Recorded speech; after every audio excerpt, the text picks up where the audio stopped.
How about a win in Baltimore? How about slowing down Lamar, slowing down King Henry, and finding ways to win?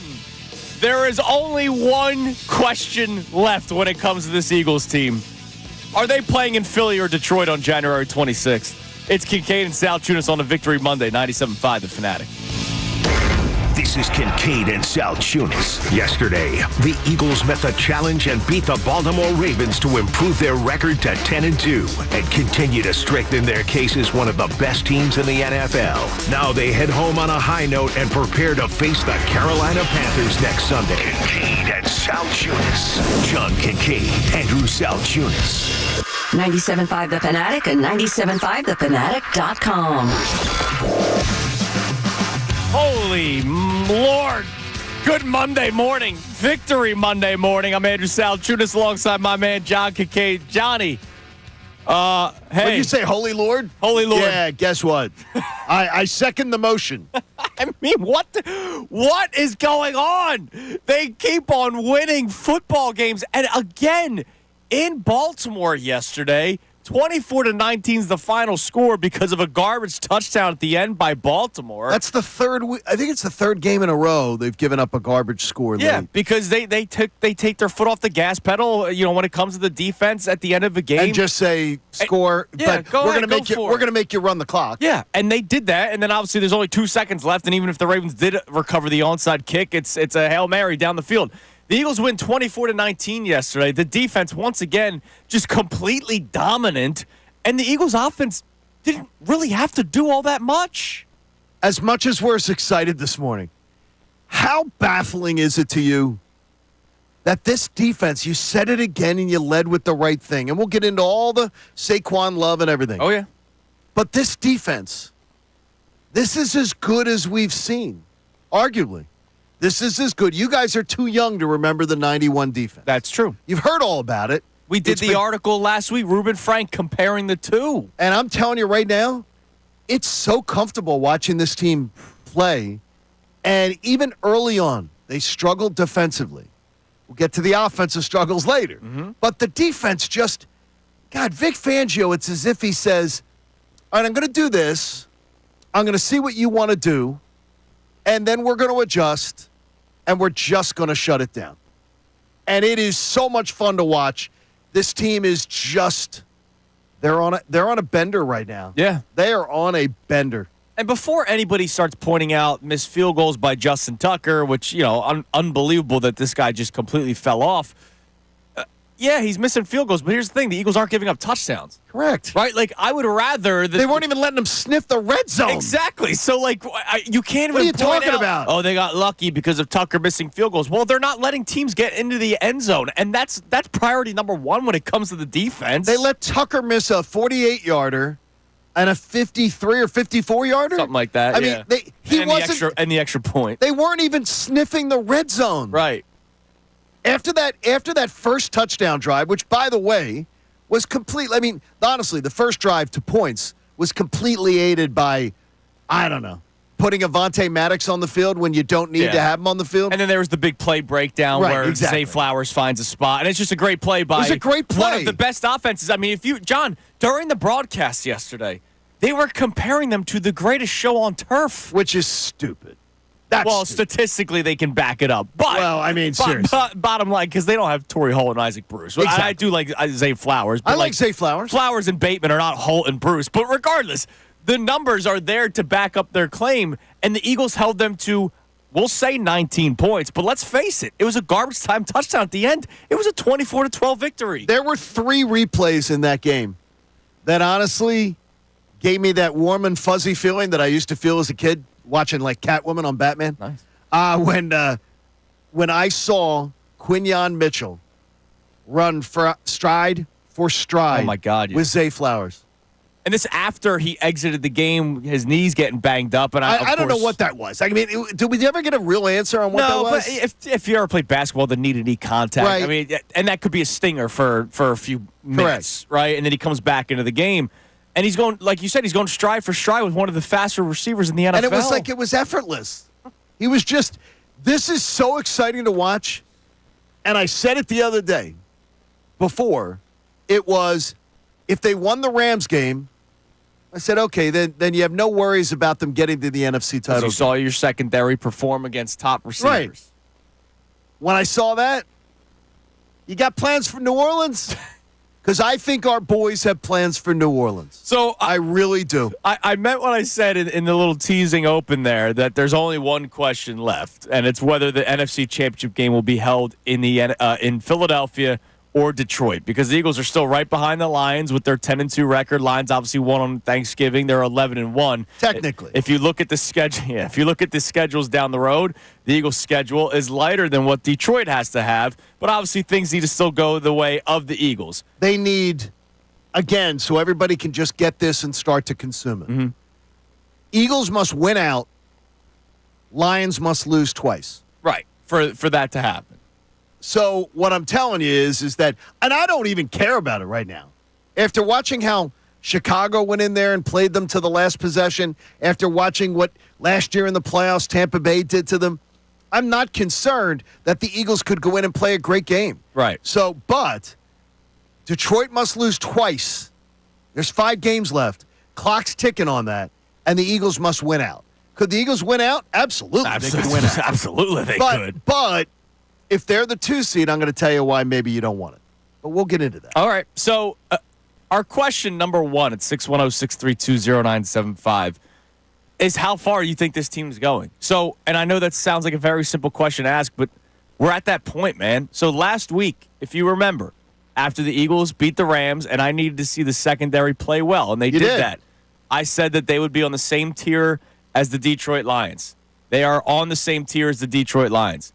You and I seem to be having like a fight week in and week out as to who can go a little bit further. You're now saying, pack your bags. Pack your bags. Get ready for New Orleans. Yeah, get New Orleans right now. And here's what I'd suggest. And I'm gonna credit myself a little bit. Because last Monday, what did I do? I was here with you. I made a reservation for GW Finn's, my favorite seafood restaurant in the country. And now I'm gonna get on Mrs. B's. That'll be next. Mrs. B's is next. But I got to wait till December the 5th to do that. I'm telling you right now, this team is the best team in the NFC. They are the best team. I'm also going to tell you, the Buffalo thing is starting to bother me a little bit. Okay. Buffalo looks like a different team than they've looked in previous years. That's the other side of the bracket. I'm not worried about them and that's yet. what I'm saying, too. And here's what I know. And all you people that are going to toss rocks at whatever you feel about Jalen Hurts. And, yes, Jalen Hurts gave you reason last year, gave you reason in the offseason to call him out, whatever it was. But if you don't see that Jalen Hurts is as good as any quarterback in the NFC, if not better, I think you're just trying to perpetuate a narrative. Yeah, and you're saying specifically NFC. Look, NFC, I mean, the Eagles are going to New Orleans. Right. Go to New Orleans. So... And before people start pointing out Jalen Hurts' numbers from yesterday, 11 of 19, 118 yards, it's not like Jared Goff, who's the other team, right? The Lions are the other team, is throwing for 400 yards on a weekly basis. He only threw for 221 yards last week in a game where the Bears almost found their way coming back and winning. I mean, it's not like Goff has had, 2 major games this year? 412 yards against the Jags. That was the game where they completely beat them up. Sure. And 315 against the Cowboys. But it's not like Jared Goff is thrown for 400 yards and there's no chance that the Eagles can go toe-to-toe. I mean, look at what they did against the Ravens yesterday. Jared Goff has as many interceptions in one game. In one game. So, I mean, seriously, Jared Goff has the ability to absolutely implode. yes, he does. No matter what anybody wants to say about Jalen Hurts, when have you seen Jalen Hurts implode? Be absolutely never. awful. Like where you just go, they lost today because Jalen Hurts just imploded. Yeah. And imploded, not like missing a receiver here and there. You're talking about 5 interceptions. Throwing the ball, right, everything. I mean, seriously, right now, boys, New Orleans is, and I've told you, I've said this before, I'll say it again. Every third year, the Super Bowl should be in New Orleans. It is the best venue for a Super Bowl city. There is not any city that is close to New Orleans for a Super Bowl. It will be the greatest party you've ever experienced. And I think the Eagles are sending us to New Orleans. That's what I'm going to tell you.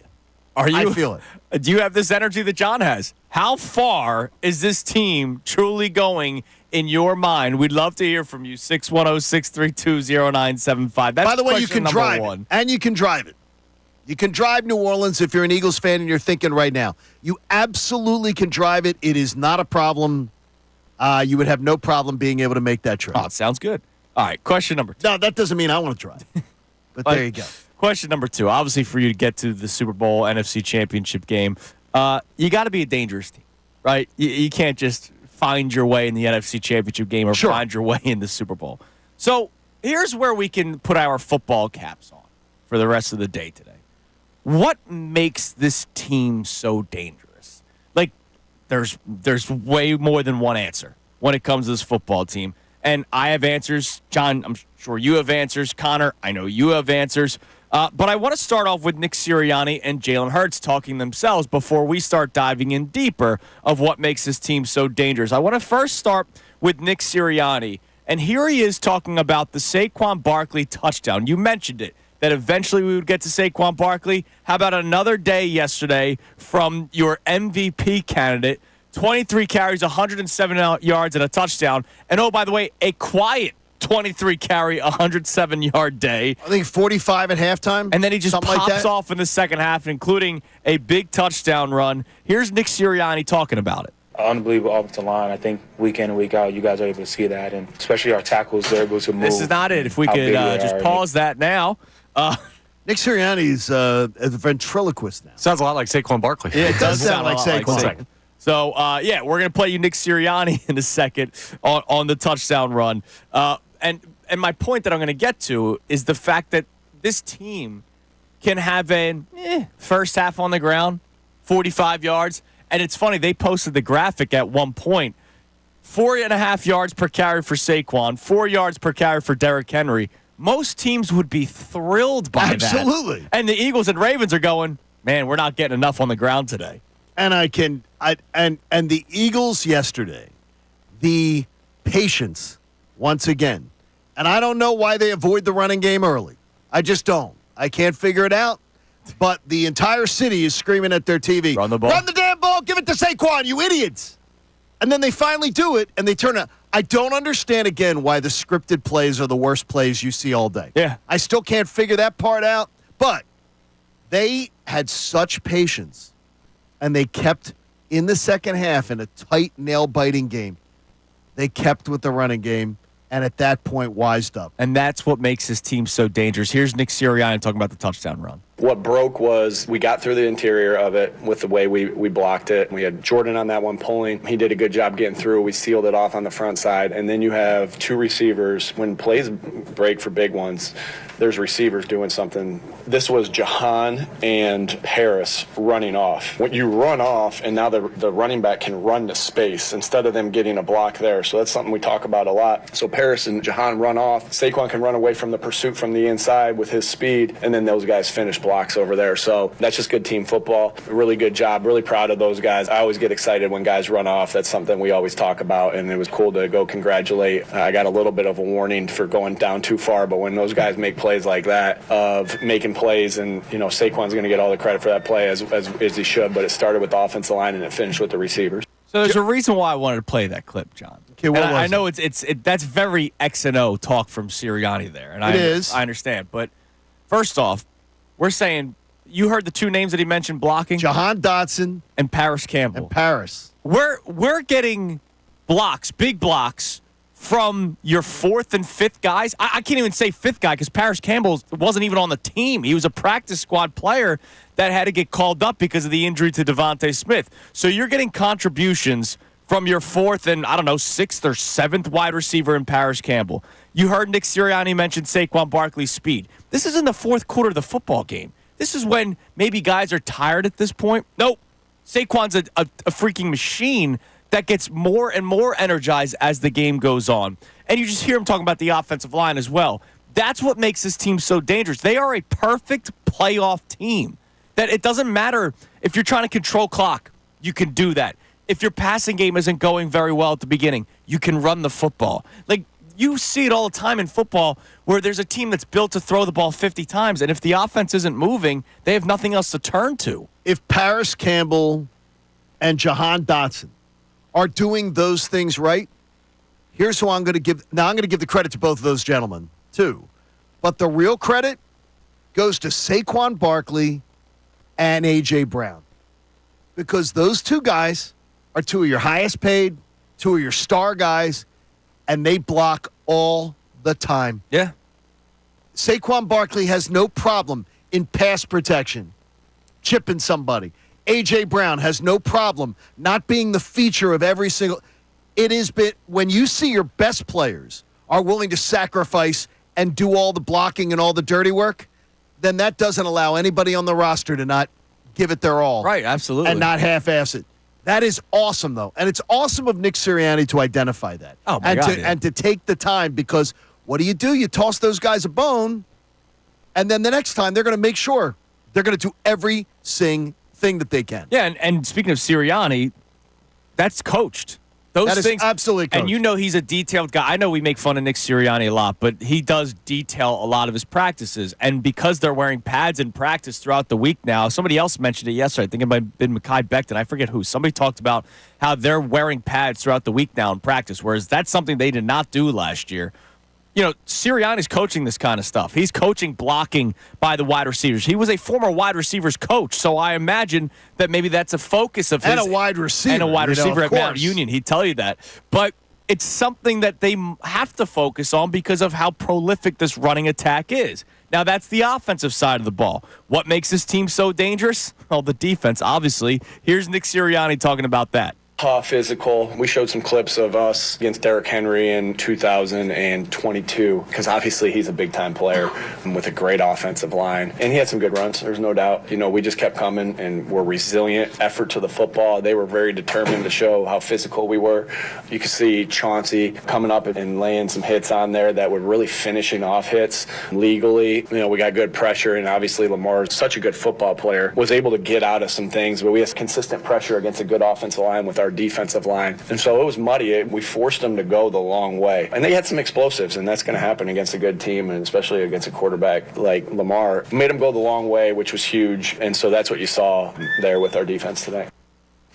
What was somebody doing? Like wheezing there at the end? I think that might have just been a door. Could have been. It's the door getting to the Super Bowl, man. That could be the door It's of it. the door, Window Nation door of opportunity. I think it's a perfect opportunity, again, to say that the wins and losses game in the preseason is stupid. Why? We had him at 10-2. It's freaking stupid. We had him at, No, you did. No, we I think didn't. I had No, him we losing this game. I had him 9-3. I did have losing this game. I had 9-3. Green Bay on a neutral site.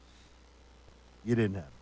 Until the day before. And you cowered it out. Well, no, actually, I wasn't a coward. Coward would have said that they would have lost. Winning at L.A., winning at Cincinnati, winning at Baltimore. Nobody saw that trifecta.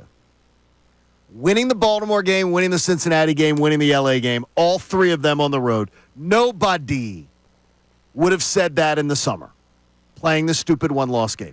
This team is rewriting things themselves. I love W's and L's, I baby. love the fact that this team is playing so well. Yes, of course. I love that they're playing this It's well. so much fun. So much fun our to watch questions today at 610-632-0975. You can call in or you can text in. Question number one, how far is this team going, right? And you know what? We're going to New Orleans. There's a song, by the way, Connor.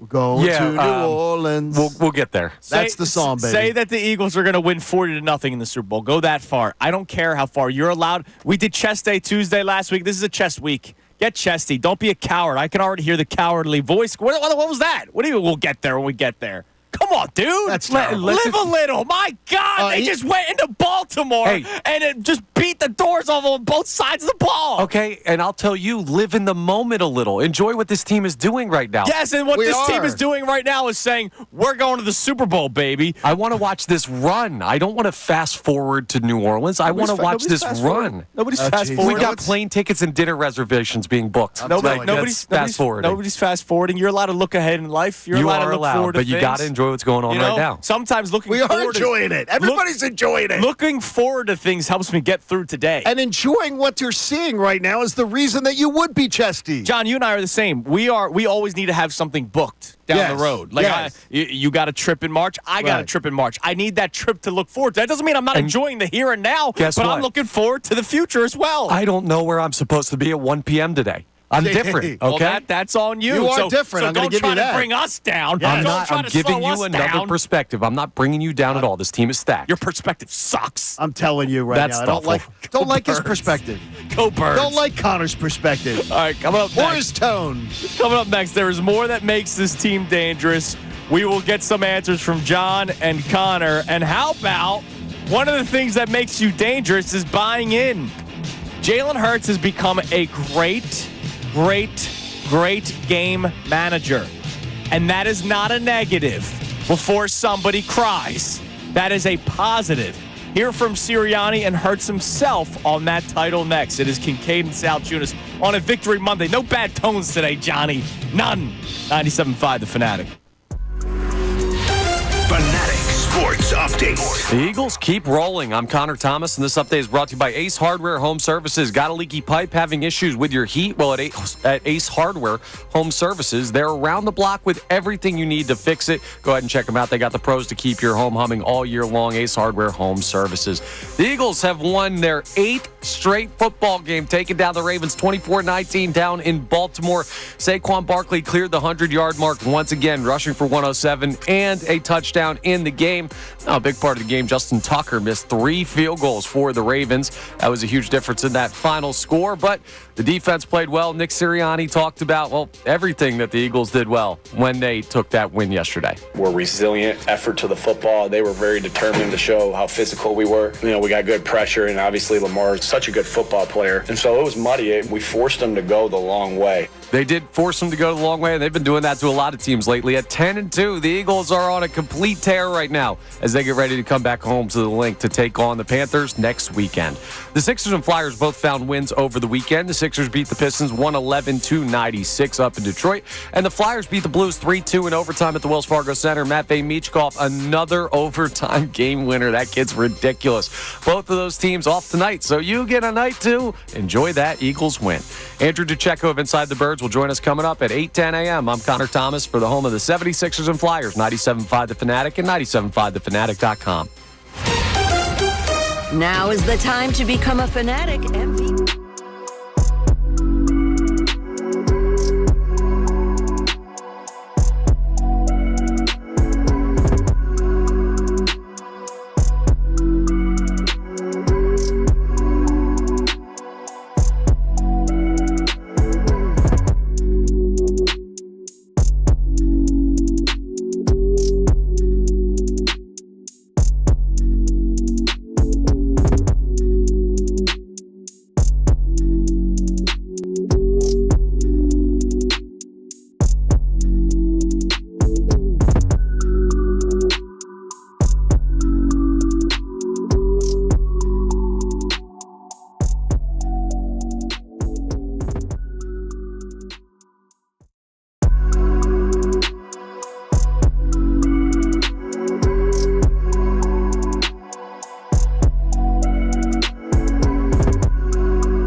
hour of Kincade and Salciunas is presented by Bradford White Water Heaters. Bradford White, they're here for the pro. It is 6:30 on this Victory Monday morning here on Kincade and Salciunas. Coming up, can't believe I got to do this, but hey, I get it.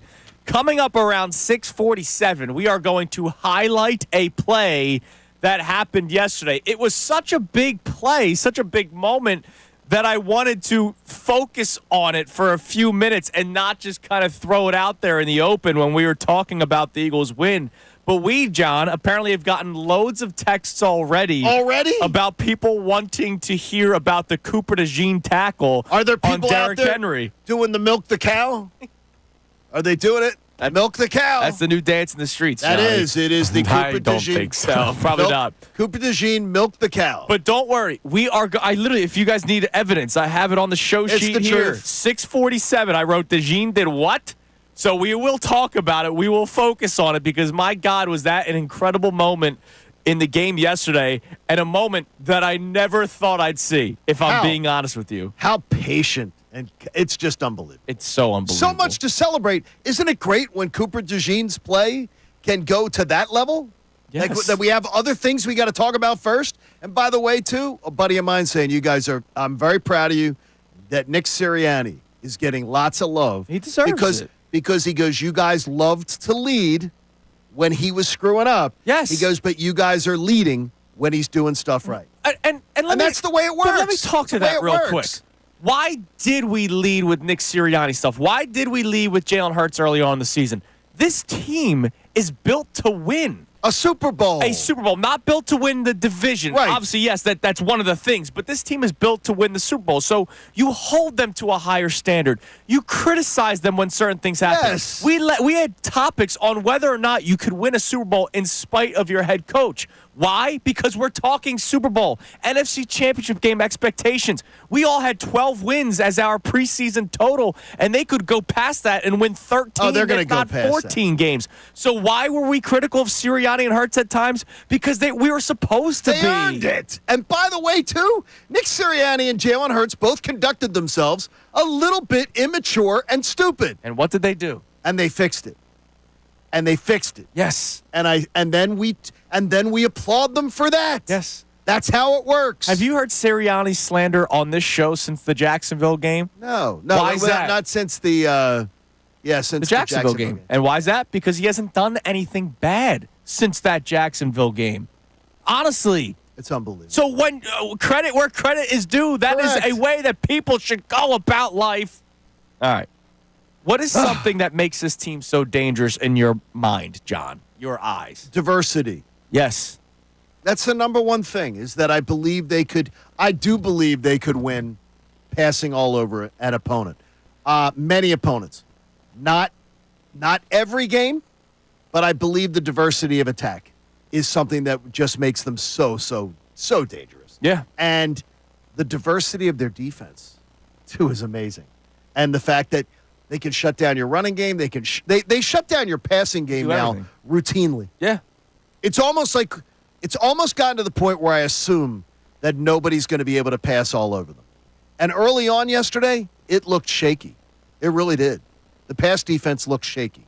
And then all of a sudden, And I like wonder they if fixed it. part of that is, all right, how can we contain Lamar Jackson? Right? I mean, it's not like Lamar Jackson isn't Matt Stafford. Last week, No. you knew Matt Stafford wasn't going to be mobile. He had the first play where he ran for like 15 yards. was his first scramble of the year. And that's it. Like that, you weren't expecting Matt Stafford to then run, all over the Eagles' defense last week. You have to prepare for that against Lamar and, of course, also Derrick Henry. But you think about it. Again, garbage time touchdown yesterday puts them at 19 points. So let's say that Garbage time touchdown with the Rams, too. So 12 points without Right. the garbage time touchdown yesterday against the Ravens. 13 points without the garbage time touchdown against the Rams 2 weeks ago. Last week. I mean, it's unbelievable. And the thing is, it's strategic. You're letting them score. You're letting them run letting up them burn clock. and letting them burn the clock, and you're keeping everything off the sidelines, funneling everything to the middle of the field. I hated to see them give it up, but I totally understood it. Yeah. And Lamar Jackson, though, I got to tell you, and I'm one of those people. I was completely wrong on him. I didn't go as far as to be like, this guy should be. I heard you guys in the pregame Yeah, he's yesterday. a Really running good back, job. wide receiver. I wasn't that bad, but I honestly felt Lamar Jackson was never going to be a guy who was going to be able to. You mean a two-time MVP? He's unreal. He's absolutely unreal. He's so much fun to watch. But the Eagles are better. The Eagles are better. Bottom line. And the other thing that I want to point out is the Hurts game manager thing. Now, it's one thing that we've been asking for. Run the football, hit the open receivers, throw it in the right spot. Game manager is such a loose term, but to us, John, at least you and I, it is a positive term. Yes. There are a lot of people that think that that's like a negative thrown toward Jalen Hurts. I don't believe that it is, but the fact that he has bought into it and has done so well with it since they kind of made that change during that bye week when Lane Johnson and Mailata and Landon Dickerson went to Nick Sirianni's office. And Jalen Hurts, by the way, bought in. That was part of the story from Tim McManus that Sirianni and Jalen Hurts both talked during the bye week about it, and Jalen Hurts bought in. Here's Hurts himself talking about the title of game manager. I think it's a term. Everyone can be called that, depending on the day. But the reality is everyone that plays the position is asked to manage the game to an extent. And so I think a quarterback's job is to go out there and do what they're asked to do, execute, play clean football, and execute the plays that are called. And again, since the bye week, one turnover?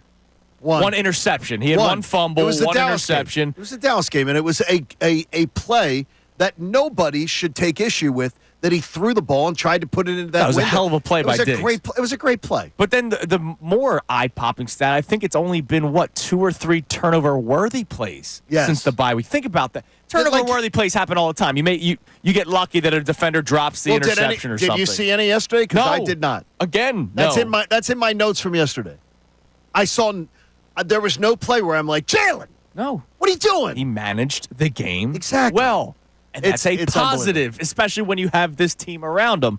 Here's Sirianni talking about it as well. Can't say enough good things about how Jalen managed that 4-minute. Jalen played an awesome game, and his stats are going to say, right, we didn't throw it a lot. We were 11-19. He had 118 yards, but that guy made runs when he needed to make runs. He made good checks. He managed the game in a 4-minute to take the clock down to use as much time as he can. We haven't thrown it a lot in the fourth quarter in the past month and a half of the season, so, Jalen's stats aren't going to say that, but Jalen Hurts deserves to be in the MVP consideration because of how clean of football he's playing. Like, look at his quarterback rating throughout the last month and a half of the season. Like, Jalen Hurts is a winner, playing great football. He may not have the stats, but because his team's winning in the fourth quarter, he doesn't get to make those stats, but he's just done such a good job. Even though the stat sheet's not going to reflect that, he was on how he managed the game on fourth quarter. He was on about the runs that he made. He was on in the scrambles he made. He was on in the checks that he's made. He was on the third down conversions that we hit and the passes that he hit. This dude's a winner, and he continues to play good football through our stretch. Love affair? Those two. Oh, they found something. It's different. Hearing him talk about his quarterback, it's different. Yeah. They're on the same page now. Yeah. And it took longer than it should have taken, but who cares? They got there, celebrated. And right now they went on the couples retreat during the bye week, dude. They did, and I think they got the room with the champagne hot tub. Yeah, I mean they went all out. Nice rose petals. They went all out to say this is going to be different, and everything's great. The strawberries were delivered to the room. They took care of business. They made the swan out of the towel. I think we could leave it there, boys. I like the swan and the towel. Man, love is love, baby. The swan and the towel's not. It's a nice look. It's one of the things that you go to Disney. That's always nice. Oh, they got the swan. They towels. make the towels. It's amazing. Congratulations on your success. They got the towels. Connor, what is something that makes this team so dangerous in your mind? Oh, dude, they can do it anywhere. It doesn't have to be at Lincoln Financial We're Field. the ones that are going too deep here. See, that's a great. You're saying do it everywhere. Calm down. All right, what got into you this way? They can go on the road. The Eagles win in Baltimore. That's what got into me. They can go on the road and they can beat teams in tough environments. They can play in the cold. They can play in the heat, unless it's Tampa Bay. They can play everywhere, though. This team's road record is incredible. It's because defense travels and rushing game travels, and they are built to go. If they're not the 1 seed, and that's a conversation that we'll have as the season progresses and they round everything out and we see what happens with Detroit, they can take this to Ford Field. They could take this to New Orleans. They don't have to be like in the perfect environment like some other teams of football that look good right now that you worry about going out and playing on the road. And look, they're battle tested too. And for multiple reasons. One, a lot of these guys have Super Bowl experience. Sure. Because they were on this team 2 years ago. A lot of these guys were on this team last year that completely collapsed. and they've all learned from it. They all have. They've talked about it. They don't run from it. They've talked about it. And then you have a bunch of young guys who have played in top programs across the NCAA. This team is battle tested. No, they are. They're for battle the playoffs, tested. And they are. They're such a unique watch. Oh my God! I think they're different than any Eagles team that I've watched ever. Run the ball, saying something. baby. So much fun. The media people and the fans were on to something early on in the season. 1,499 yards. Unbelievable. All right, coming up next, I promised you, we will talk about the Cooper DeJean hit. I was not familiar with that style of game at a Cooper DeJean. So we will talk about that coming up next. Normally, we do a montage every hour. We'll do the montage at one point in this show, but I just want to play that one highlight first. It is Kincade and Salciunas on a victory Monday morning, 97.5 The Fanatic. Now is the time to become a Fanatic MVP. Go right now to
Monday morning, Football Monday morning, presented by Pierce Phelps Bryant Heating and Air Conditioning Contractors. Visit nopaybryan.com. We're going to get to some texts and some calls coming up, Johnny, because I'm sure the people are just as fired up as you and I are bright and early on So this excited. Monday morning. Gosh, it's What awesome. a great way to start December. It is. In look, Baltimore, man. And they say December to remember, but I'm launching it right today with us. Oh, what do we got? How about this? Is to me, this is your we're getting you ready for January. This is like the ramp up to January. In fact, this is where we're going to separate ourselves. We're going to get you so excited during the next few weeks. It's going to be you're going to look. It's all the build up to January, which is going to be absolutely awesome. And I would say the best would be get a jump on January with us every single morning because we're going to get you ready for January. Yes. Because these are going to be. This is now. It's a 3-foot putt, and each week, each win is just going to eliminate more teams behind you. So December is the preseason We're again? getting a jump on January already. Like the It's jump on December. January. Now Connor's not going to like that, but No. we're going to love it. What do you mean I'm not going to like that? I'm totally fine. I'm where you guys were last week. This team's going to be the 2 seed. They're going to win the division. They are ready for postseason football. Two seed at least, right? Yes, absolutely. But it's really again as I said it to you before. The Eagles again, just so you can just sort of you got it in your mind. They would need Detroit to lose twice because you lost that stupid Falcons game. Of course.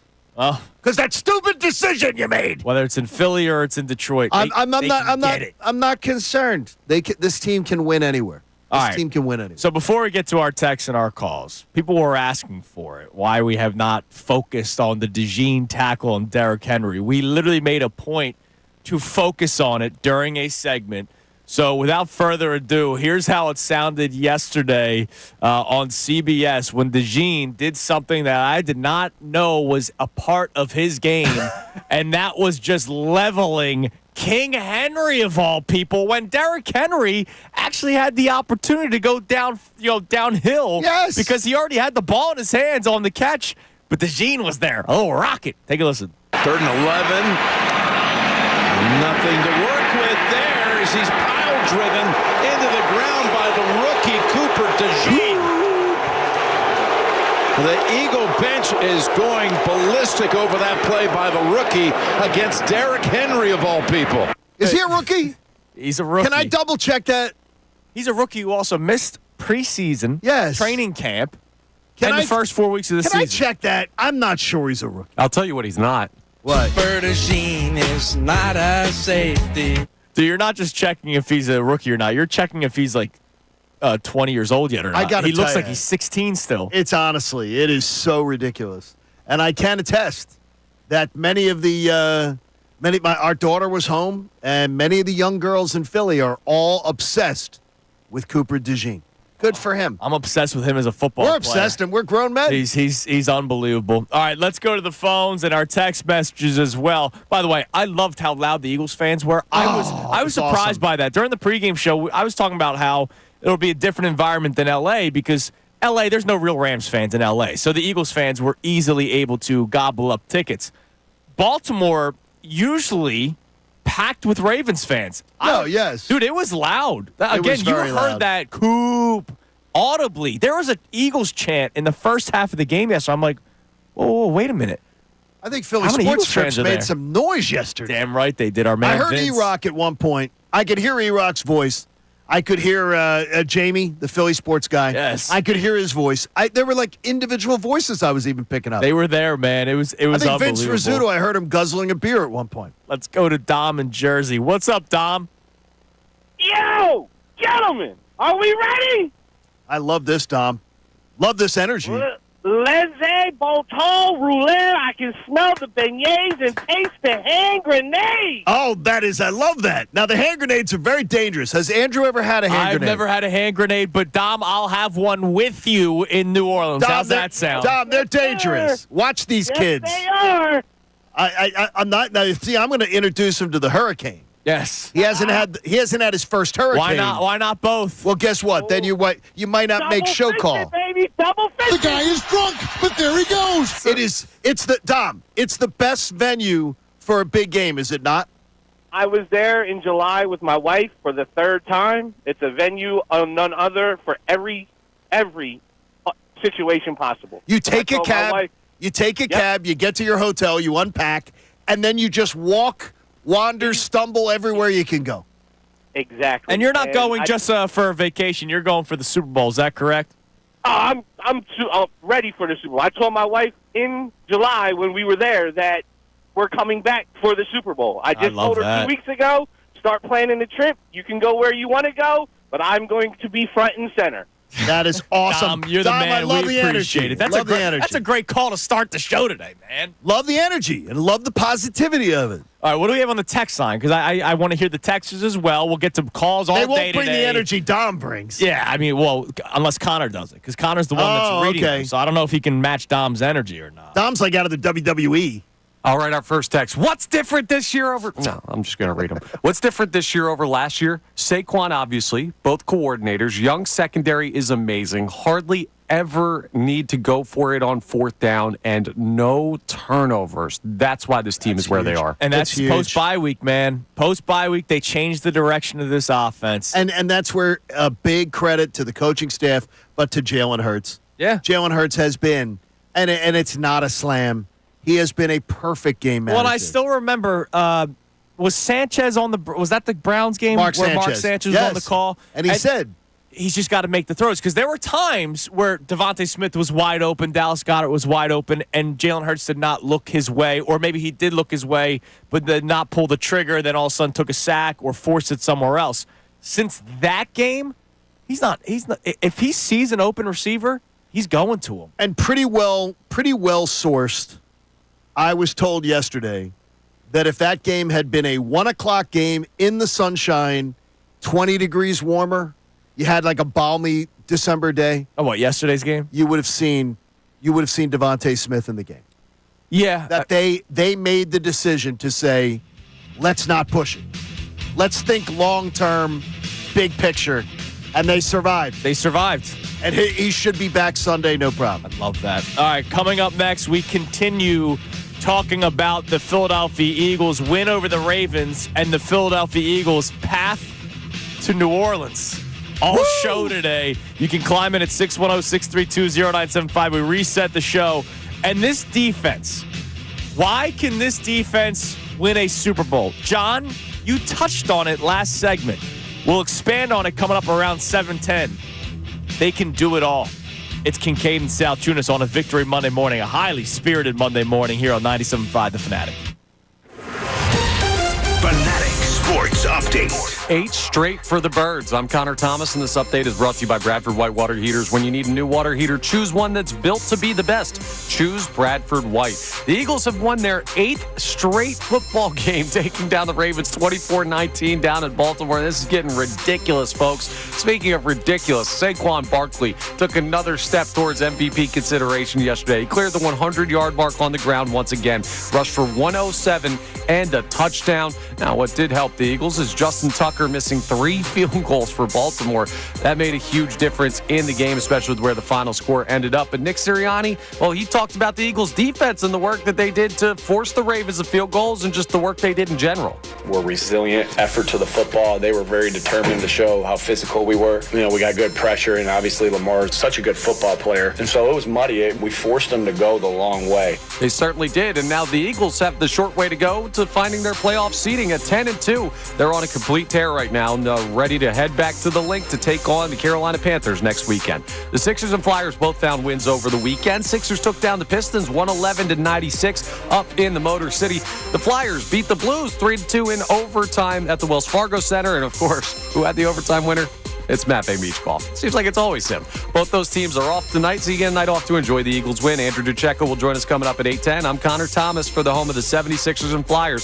97.5 The Fanatic and 97.5thefanatic.com. Now is the time to become a fanatic.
morning. A football Monday on the Fanatic presented to you by Pierce Phelps Bryant Heating and Air Conditioning. Visit nopaybryant.com. Coming up at 7:10, why this defense can win a Super Bowl. We'll get into that conversation. But here's what we've talked about so far. Speaking of the Super Bowl, how far is this team going? And John has already said, "Oh no, it's New Orleans." And no, I'm not. John's not joking. I saw him do it. He made reservations for at restaurants. GW Finn's, baby. Unbelievable. By the way, I'm telling you right now, if you're an Eagles fan, thank me later. Go make your reservations at GW Finn's now. Make them, because it's really tough to get into. And he made these Monday. I was next to him Monday morning after the Eagles beat the Rams, when we were barely awake because we got 3 hours of sleep after Sunday Night Football. John's in. I thought maybe it was the lack of sleep that made him go a little crazy. No, he has stood by that statement, stood by that reservation, and then you see what happens last night. A little black and halibut. It furthers it. Like, the Eagles just go into Baltimore, and they do what they do best, which is eventually run the football. I know Saquon Barkley only had 45 yards in the first half, but you see when you stick with it, what it does for you, and you're sticking with it with Saquon Barkley. You're not sticking with it with DeAndre Swift, respectfully to the local guy. You're sticking with it with one of the better players, an MVP candidate. And we're not saying DeAndre was the problem last year. No, absolutely but not. He's just not. He's not Saquon. He's not Saquon. And that's not a slight and by the way, no running back in football is Saquon Barkley. No. None. And then on the defensive... And you showed it yesterday. Yes. And then on the defensive side of the ball, you can... And again, we're going to get into this in a couple of minutes, but defensive side of the ball, they did everything yesterday in order to slow down a Ravens offense. No, they're not the greatest show on turf, but the CBS broadcast had the numbers that compared them to the greatest show on turf yesterday, and they slowed that team down. 12 points is what I will give the Ravens credit for. Yes. They finished with 19. It was a garbage time touchdown at the end. The Eagles held that Ravens team to 12 points, Johnny. And their kickers got yip, yip, yip, yip, yip, yip, yip, yip, yip. Yeah, man. By the way, he Justin Tucker. And this is petty. But back in my day at ESPN Radio, I had him on, like they would put players on the phone with us after big games and everything like that. And 2 different times. He was the biggest jerk. Really? Yes. He was just not fun and not didn't want to do it, and just you agree to do something and then you're just not getting. So I have always had this little grudge against him. Well, so yesterday good. I was less than him. I was giving him the guzza, which is my mom's thing, that she'd go guzza, guzza, and try to make you miss. Oh, he missed. Well, he did. He missed 2 field goals and an extra point yesterday. But you know what? Nobody from ESPN Radio called him after the game to do an interview either. No, he was not doing that. And then, so how far is this team going is question number 1. And question number 2, what makes this team so dangerous? And this Eagles team is dangerous on both sides of the ball. And so Saquon Barkley being able to just run, and then eventually pop off. We played a clip from Nick Sirianni earlier today where he talked about everything that went into the big touchdown run. I mean, it's not just everything that goes into it. It's just the fact that they have a guy that doesn't slow down, John. They also have a guy, though, that honestly, when his number is not called, Saquon Barkley is a big reason why Jalen Hurts isn't getting sacked. A.J. Brown, when his number's not called, it's a big reason he's not being sacked. You have sacrifice from your star players that then feeds down because everybody else better bring the same energy. And I think that's just an awesome part. This is a very unselfish team. So unselfish. You're right. And that's clear that they like each other a lot, which is great. Let's get to some more calls and some more texts before we talk about why this defense can win a Super Bowl. Let's go to Carlos in Savannah. What up, Carlos? Carlos! What's going on? Oh, man, I love hearing that. That's 2. Our first 2 callers are bringing it today. Let's get it. Hey, to answer your 2 questions, what makes this team so dangerous and what solidifies us going to the Super Bowl? How far this team is going to go? I think that this win solidified that against a very dangerous Baltimore team. You understand what I'm saying? And a desperate Baltimore team. Yeah. Exactly. And I'm so ecstatic, man, on how we rally around the ball. We're so dangerous on all ends. You got 2 wide-out threats. You got a 600-pound, 3-headed running back. and Saquon Barkley, Gainwell, and Jalen Hurts. Okay, you got Dallas guys can come in on the slot. You got Barkley can come out of the back and hit the slot. Our defense is Mitchell was running stride for stride with Flowers. That was unreal. How about Jordan? How about Jordan Davis? How about Jordan Davis swallowing people up? How about Jalen Carter? I mean, honestly, Jalen Carter is getting attacked every single play. Listen, I am so convinced. I'm gonna pack my bag. Oh, you got an easy drive too. Okay. You just go across 16, or you take it over to 10, and then you just drive right across. And drive right across. And I'm downgrading Christmas gifts. I'm going. Downgrading the Christmas That's good gifts. work by you, Carlos. Team of me. Team of me. He's got a pretty easy trip because he can do 16 to 10, 10 across. He's home free. That's awesome. All I care about is 95. Oh, man. I got to go down south. Well, we wouldn't go 95. No? See, stupid. I'm going to close my eyes and get on a plane. How's that sound? How about that? That'd be fun, too. You got to give me some beer and some drugs first, but I'll be fine. Well, there you go. And you mentioned it. Ravens desperate yesterday. They were desperate. Because the Steelers win, improving to 9-3. So At the Ravens need a win. Yeah, on the road. It's a road win for the Steelers. They put up 40-something. The Ravens need a win to keep up. They lose at home, falling to 8-5. Now, playoff picture, the first team out of the wild card is the Colts. They're 6-7. So I think the Ravens feel pretty comfortable that they'll make the playoffs. But do you want to play Kansas City or Buffalo in the first round? No. Absolutely No, not. you don't want to do that. And I believe Baltimore will remedy that. I believe they'll beat Pittsburgh next time they play them. Like, I think you're going to see some of that fix itself. But, man, I'm so impressed. This Eagles team is just – I think there is – I like them better than the 2022 club. And I'm going to tell you right now, I don't think it's close that I like them better than the 2022 club. I don't think it's close. I have more confidence in this crew because I think they have more star quality and they're more talented. And there's so much upside with the secondary. Their defense is better. And I think that now, look, that 2022 team, people are going to talk about the sacks. That was a product of the offense. And one of the things that made me smile yesterday, and I heard you guys talking about it on the pregame very eloquently. Thank you. We all miss BG, and everybody loves Brandon Graham. But that was a big game yesterday to be able to say, wow, they looked pretty good. That pass rush didn't drop off at all. No. So that's pretty awesome. Yeah, I mean, look, it was great yesterday watching that team. So let's talk about this defense, and then we'll get to some text messages. Why this defense can win a Super Bowl. So you touched on it about 2 segments ago, Johnny. This defense can stop every plan of attack by an offense.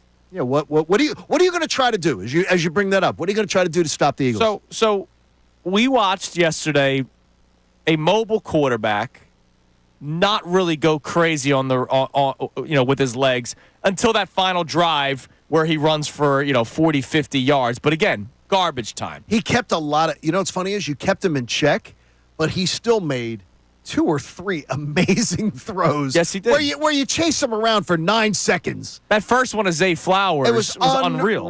I mean, he's so. But you kept him in check. So can they handle the mobile quarterback that can throw the football well? Yes. Check. The beefy running back. I'm not talking about the shifty running back. Yesterday was the beefy running back in Derrick Henry. Check. You took care of that. Shifty running backs you have taken care of this year. Check. Wide receivers, do we really even have to go into it? No, we don't. They've beaten teams with 1 wide receiver. They've beaten teams with 2 wide receivers like the Rams last week. And honestly, if you were to rank the top 10 or 12 wide receivers in the NFL, the Eagles have played probably 75% of them, and the Eagles have managed to keep them all in check. Absolutely. It's unbelievable. A lot of that's Vic Fangio and the scheme and the teaching. And I think that's the difference between Sean Desai and Vic Fangio. Yeah, I think that is a major difference. That Vic Fangio, with 4 decades of experience, is a teacher. And Sean Desai coming in as a young coordinator, he's sort of underwater a little bit. And you said it last week. He's listening to his veterans more so. Correct. Than teaching his veterans. Correct. Because he doesn't have the experience or maybe the pedigree inside a locker room. And I think the Miami Dolphins should change their name to the Miami Meows. Yeah, dude. Because how would you not want to play for this guy, soak up the knowledge from this guy? Because they didn't want to be coached. Some guys just don't want to be coached hard. Yeah. And he coaches hard. Yes, he does. So we just talked about the players that they have been able to stop this year. But now let's look at the Eagles' defense. The defensive line, whether it's pass rush or against the run, they are doing their job. First off, pass rush, you mentioned it. Even without BG yesterday, they were still getting to Lamar Jackson. They were getting a consistent pass rush yesterday.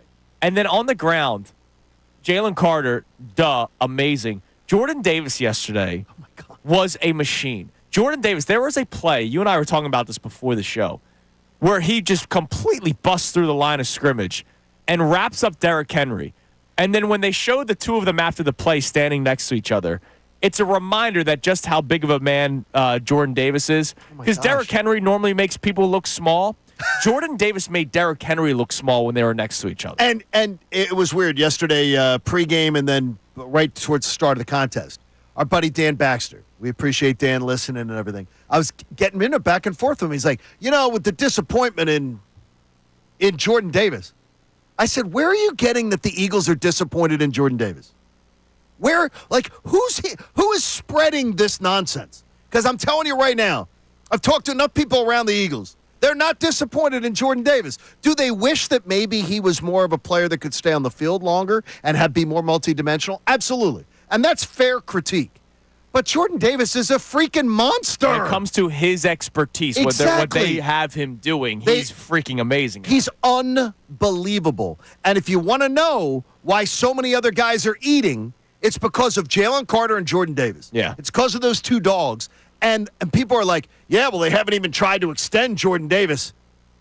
They can't. They can't extend Jordan Davis yet.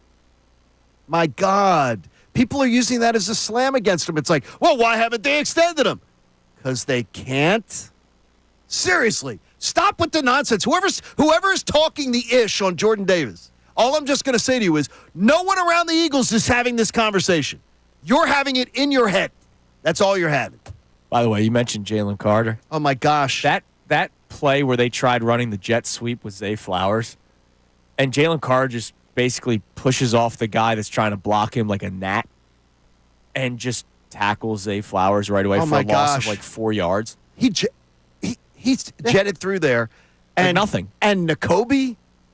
Well, that's the other thing. We're just talking about the defensive line. Oh my then you start moving back. We haven't even gotten to Bond and Zach Nakobe. Bond again yesterday. We're talking about the Cooper DeJean hit on Derrick Henry. How about Zach Bond's hit on Derrick Henry? I mean, Zach Bond has just been ridiculous. It is, and this is This is the first mention of Howie Roseman today. Howie Roseman, who's taken a lot of grief on his drafting. He's been, and by the way, deserved. Yeah. Not in any way not deserved. Dude, he's had 3 years now of some really good stuff coming in the draft, and it's going to benefit this team going forward because the Window Nation window of opportunity and door, if you're the Salciunas, is wide freaking open. It's a double door.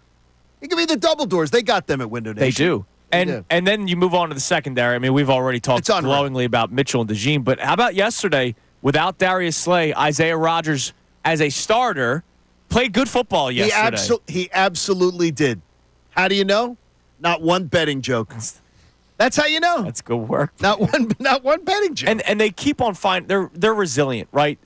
Blankenship leaves the game early because of the concussion. Hopefully he's okay. Tristan McCollum steps in, does a great job. I saw Andrew DeCecco put out a tweet. He spoke to a couple of McCollum's teammates in the locker room, and everybody pointed out how that guy is practicing hard week in and week out. And that's something for a guy that's barely getting on the field, more so special teams player, and then gets an opportunity because a guy gets hurt early on in the game, and he goes out there, and this is not me taking a shot at Blankenship by any means. They didn't miss a beat. I thought he was picking that last one, too. Oh, I thought so, too. The last throw, I thought he was picking it. Didn't happen, but just an awesome. Every level of this defense and depth. Jalix Hunt had a good game yesterday. Jalix Hunt did. You heard his name a few times. I mean, he also played almost half the defensive snaps. Yeah. That's incredible. And again, tip of the cap to Bill Colarulo. Bill all summer long was talking about Milton Williams. And I was saying, I hope that somebody in my life maybe in my eulogy, talks about me the way that Bill Colarulo talked about Milton Williams during the offseason. And damn if Bill Colarulo didn't hit it right on the head, because this team, it's Milton Williams is the guy. Now, contract year. That helps. And it helps. But really, that was awesome because Bill saw it all summer. By the way, he did you thought see the play where he was held, where his jersey was literally pulled 5 yards back? Or like the T-shirt underneath the jersey? Yes. And those T-shirts, what are they made out of? Like the WWE material? I don't know, but those things stretch, They man. really do. What about when Goddard had his touchdown? Yeah. And, I mean, it was absolutely – he's getting the just officials pulled along. again. The officials again. Like I swear to you. second straight week, man. I think there's a lot of I don't think the Eagles get the benefit of the doubt from officials. You know what I think it is? Because they bully people. That's Yes, what I think. I was literally about to say. They're such a physical team. Sirianni says it all the time, how physical and how tough they are. And I know it sounds like coach speak, but no, seriously, this team, last year, that team was not physical and tough. No. Right? This team is. And maybe refs swallow the whistle at times when they see, like, look, Jalen Carter quite literally is held on every single play. Every play. No, he's absolutely. But because it still doesn't bother him, clearly, he's still getting to the quarterback or forcing quarterbacks to move, which then lets other guys feast. I think refs just swallow the whistle. Yeah, I think that's sort of where we're at right now. And it's unbelievable. This Eagles defense can win a Super Bowl, man. No, this is and I'm going to tell you, this is the only defense that I've ever thought hearkened me back, even though it's a different style, hearkened me back to that 91 defense. And you guys have only heard about it from your dads. Yeah. And heard about it in history books. And so I'm not going to bore you with it. But this is the best Eagles defense since that, and that includes any iteration of the Jim Johnson defenses. It's amazing. Any one of them. All right, what do we have on the text line, Connor? You can text it. You can call on 610-632-0975. I have truly appreciated the energy from our first callers today, and our texters very excited as well that we had so far. What else do we got, Connor? Lou in Langhorne checks in and says, didn't have CJ GJ becoming the leader he has been on my season bingo card. He settled the entire group down after they went down 9-0, and they completely shifted their play after that. He's been really good this latter half of the year. Well, and he shifted his play because he was a problem. He was the worst player on the Eagles defense for half the season. 7-8 weeks? Yes, half the season. He was their worst player on defense. And he has gotten much better. Kudos to him. We've talked about maybe he was getting back. You know, he had the injury last year. Maybe it was that. Maybe it was just learning a new system or relearning this Eagles style of play. Sure. Who knows what it was?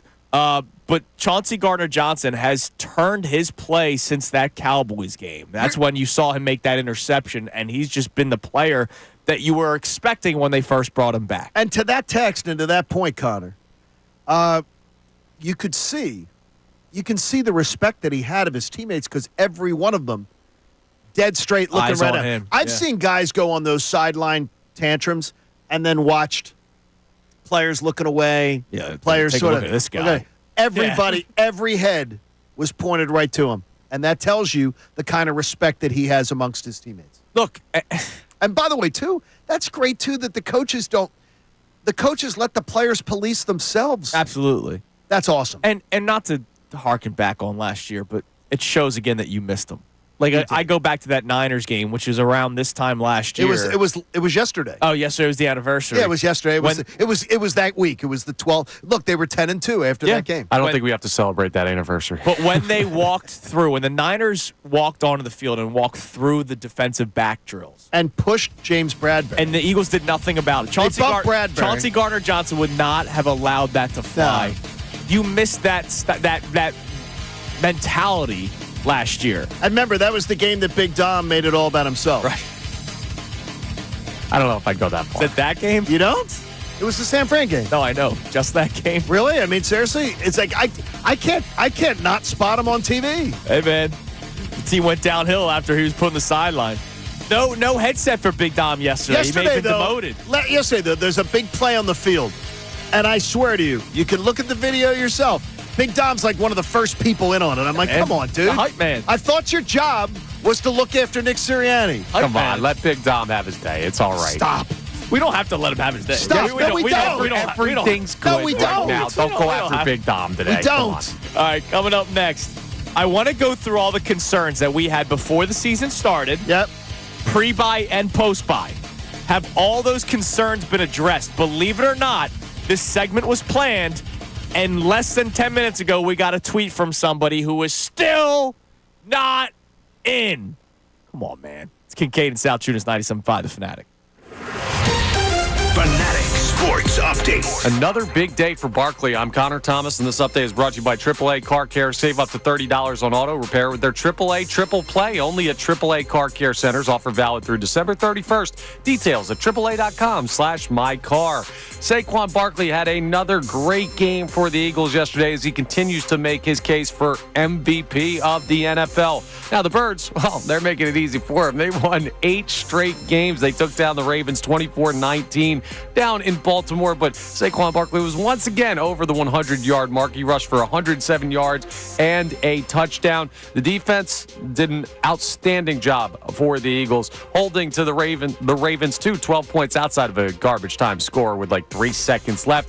Justin Tucker helped the cause a little bit. He missed 2 field goals and an extra point for Baltimore, 3 kicks going wide, so that made a huge difference in the game as well. But however you get there, Nick Sirianni talked about the defense and just the effort that they put together. We're resilient effort to the football. They were very determined to show how physical we were. You know, we got good pressure, and obviously Lamar is such a good football player. And so it was muddy. We forced them to go the long way.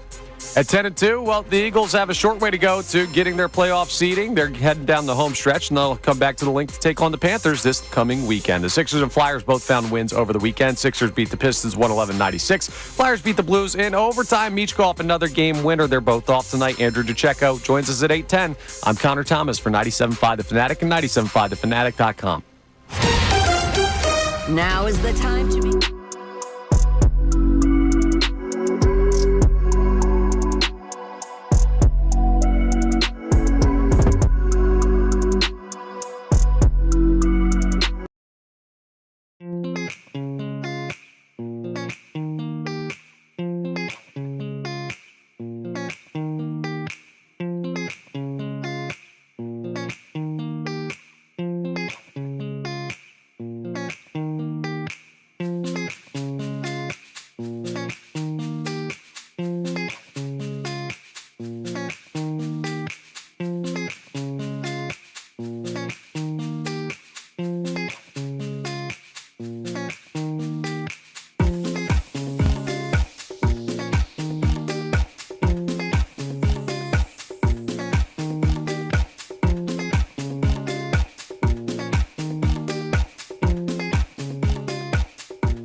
Kincade Salciunas on a Victory Monday morning here on 97.5 The Fanatic. If you're just joining us, our questions today, they're fun questions because the Eagles beat the Ravens in Baltimore yesterday. Okay, it's a great win. And dude, it's 8 straight. They've won 8 straight games.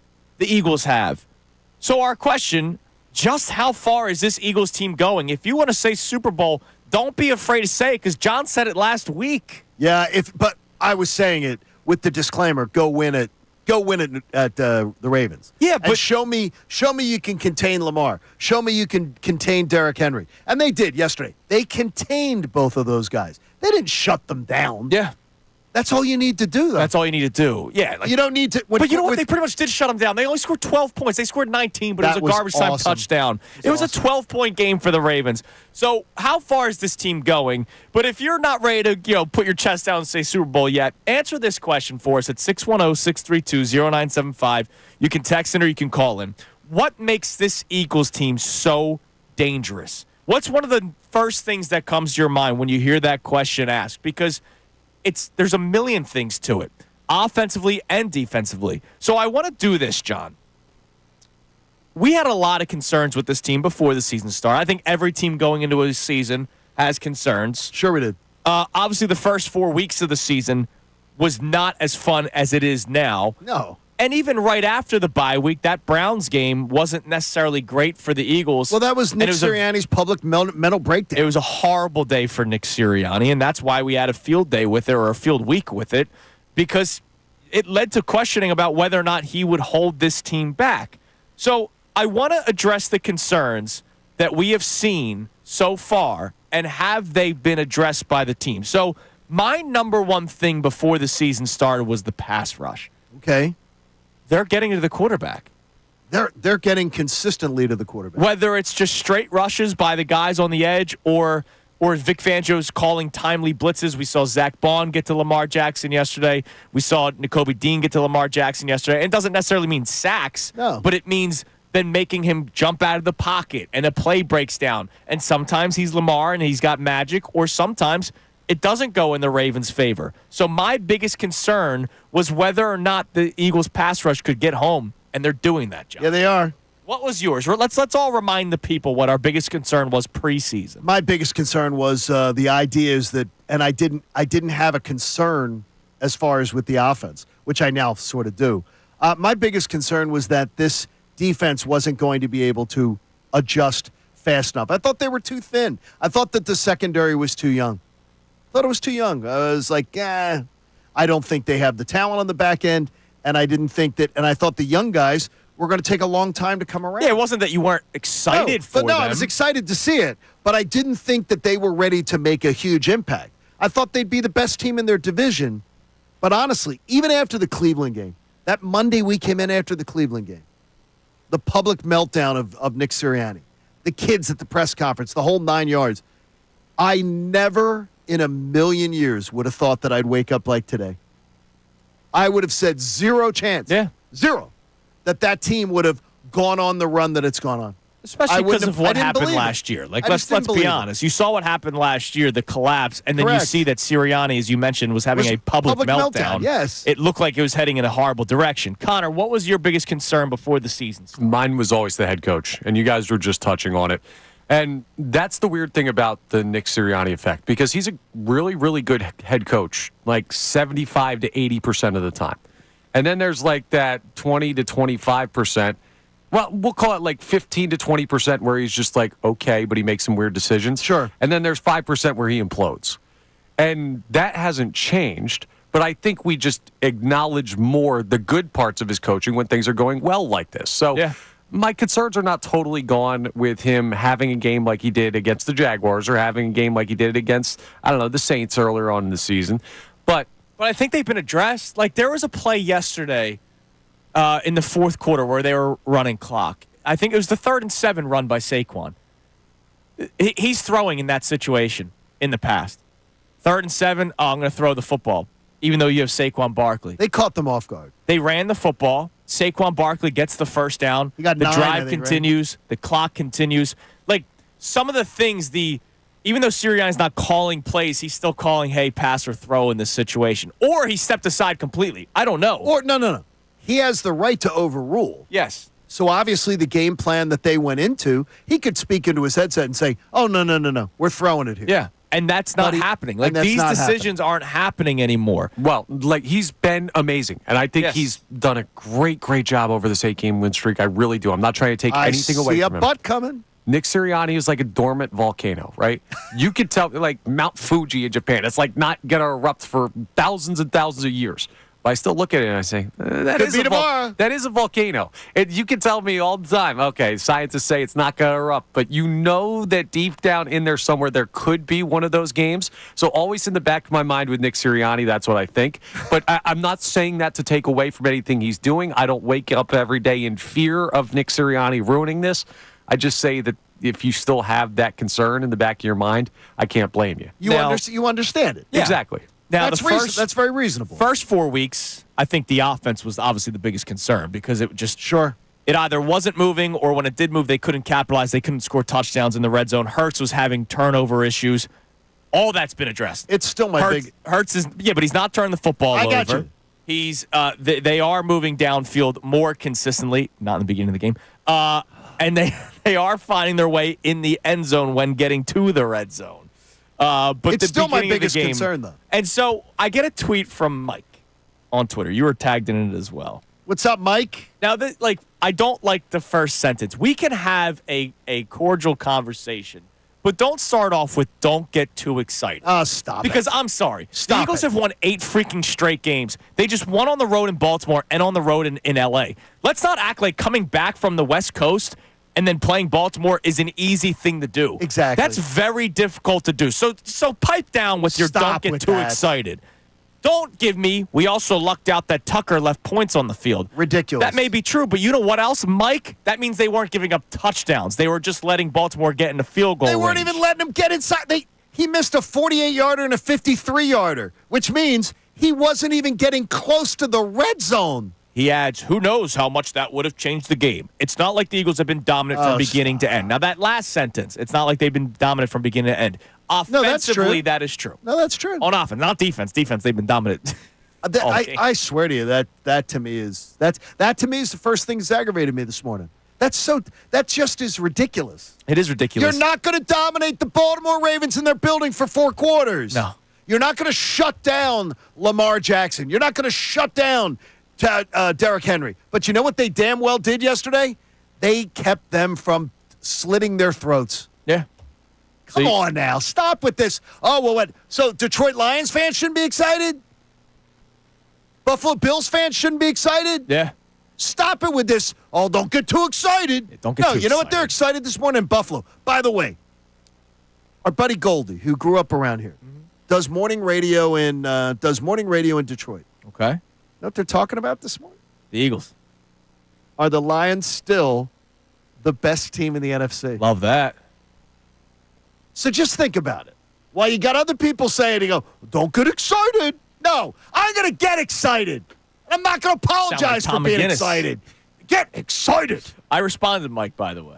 Come on, Mike. Yeah. Well, those are the 3 words I said. You say, come on, Mike? Yeah, but I added a link. What? Oh, you did? If you click on the link that I sent him, it brings you to Target.com, the pacifiers section. Oh, I love it. I love it. Dude, he needs a binky. Like, if he's still scared, if he's still saying don't get too excited, then he needs a whoopee and a binky while he's watching the Eagles. It's a whoopee in your house? That's what it was? Well, however you want to call it. We got Gray Doggy. Gray Doggy's a stuffed animal. We had Boo Boo Bunny. Yeah, see? The frozen Boo Boo Bunny that, like, if you got a Boo Boo. Well, that's what he needs. I think he does. That's what Mike needs. Don't get too excited. Get the hell out of here, get dude. out, Mike. They just beat the Ravens in Baltimore following a win in L.A. against the Rams. They've won 8 straight games. And they are clearly, by the way, and across it, they're the second favorite team to win the Super Bowl. But don't get too excited. They're the second. Don't get too excited. Stop it. Watch. If the Eagles win, he'll say, hey, don't get too excited. The Super Bowl parade might have bad weather. Exactly. That's what that guy's going to say. All right, coming up next, we'll hear more from you. You can text and you can call on 610-632-0975. And also, you'll hear for the first time today the montage that our man Brendan Gunn does a great job putting these together, our associate producer. You're going to hear a montage of yesterday's Eagles victory on the road in Baltimore against the Ravens. It is a Victory Football Monday right here, 97.5 The Fanatic. Now is the time to become a Fanatic MVP. Go right now to 97.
6:46 on this Monday morning. Oh, my God, dude. So much fun. You know what's funny? Like, not that people care about our early wake up, but like last week we had little sleep because it was Sunday night football. Cooper was a menace last night. I think I slept 2.5 hours, 3 hours last night. And this is like, it's not like I could pick whether or not I wanted to go to bed early. I feel fine because the Eagles are just a machine. Like, what's not to love about this football team? That's why, like, I joke around saying the pacifiers of that guy, Mike, but seriously, like, what are you still holding on to that you're worried about? I don't know what people, to me, you're looking for stuff you're looking for stuff to just say, I'm going to be contrary. I'm going to just be contrary at this point. Because if you're telling me the Eagles can't be excited, then Buffalo can't be excited. Right. And by the way, the Eagles they've lost one more game, but they have played considerably better 80% of the time than the Kansas City Chiefs. And your quarterback is having a better year than the Kansas City Chiefs quarterback. Yeah, absolutely. So, I mean, you're just looking to be contrary at that point. At this point, that's all you're doing. All right.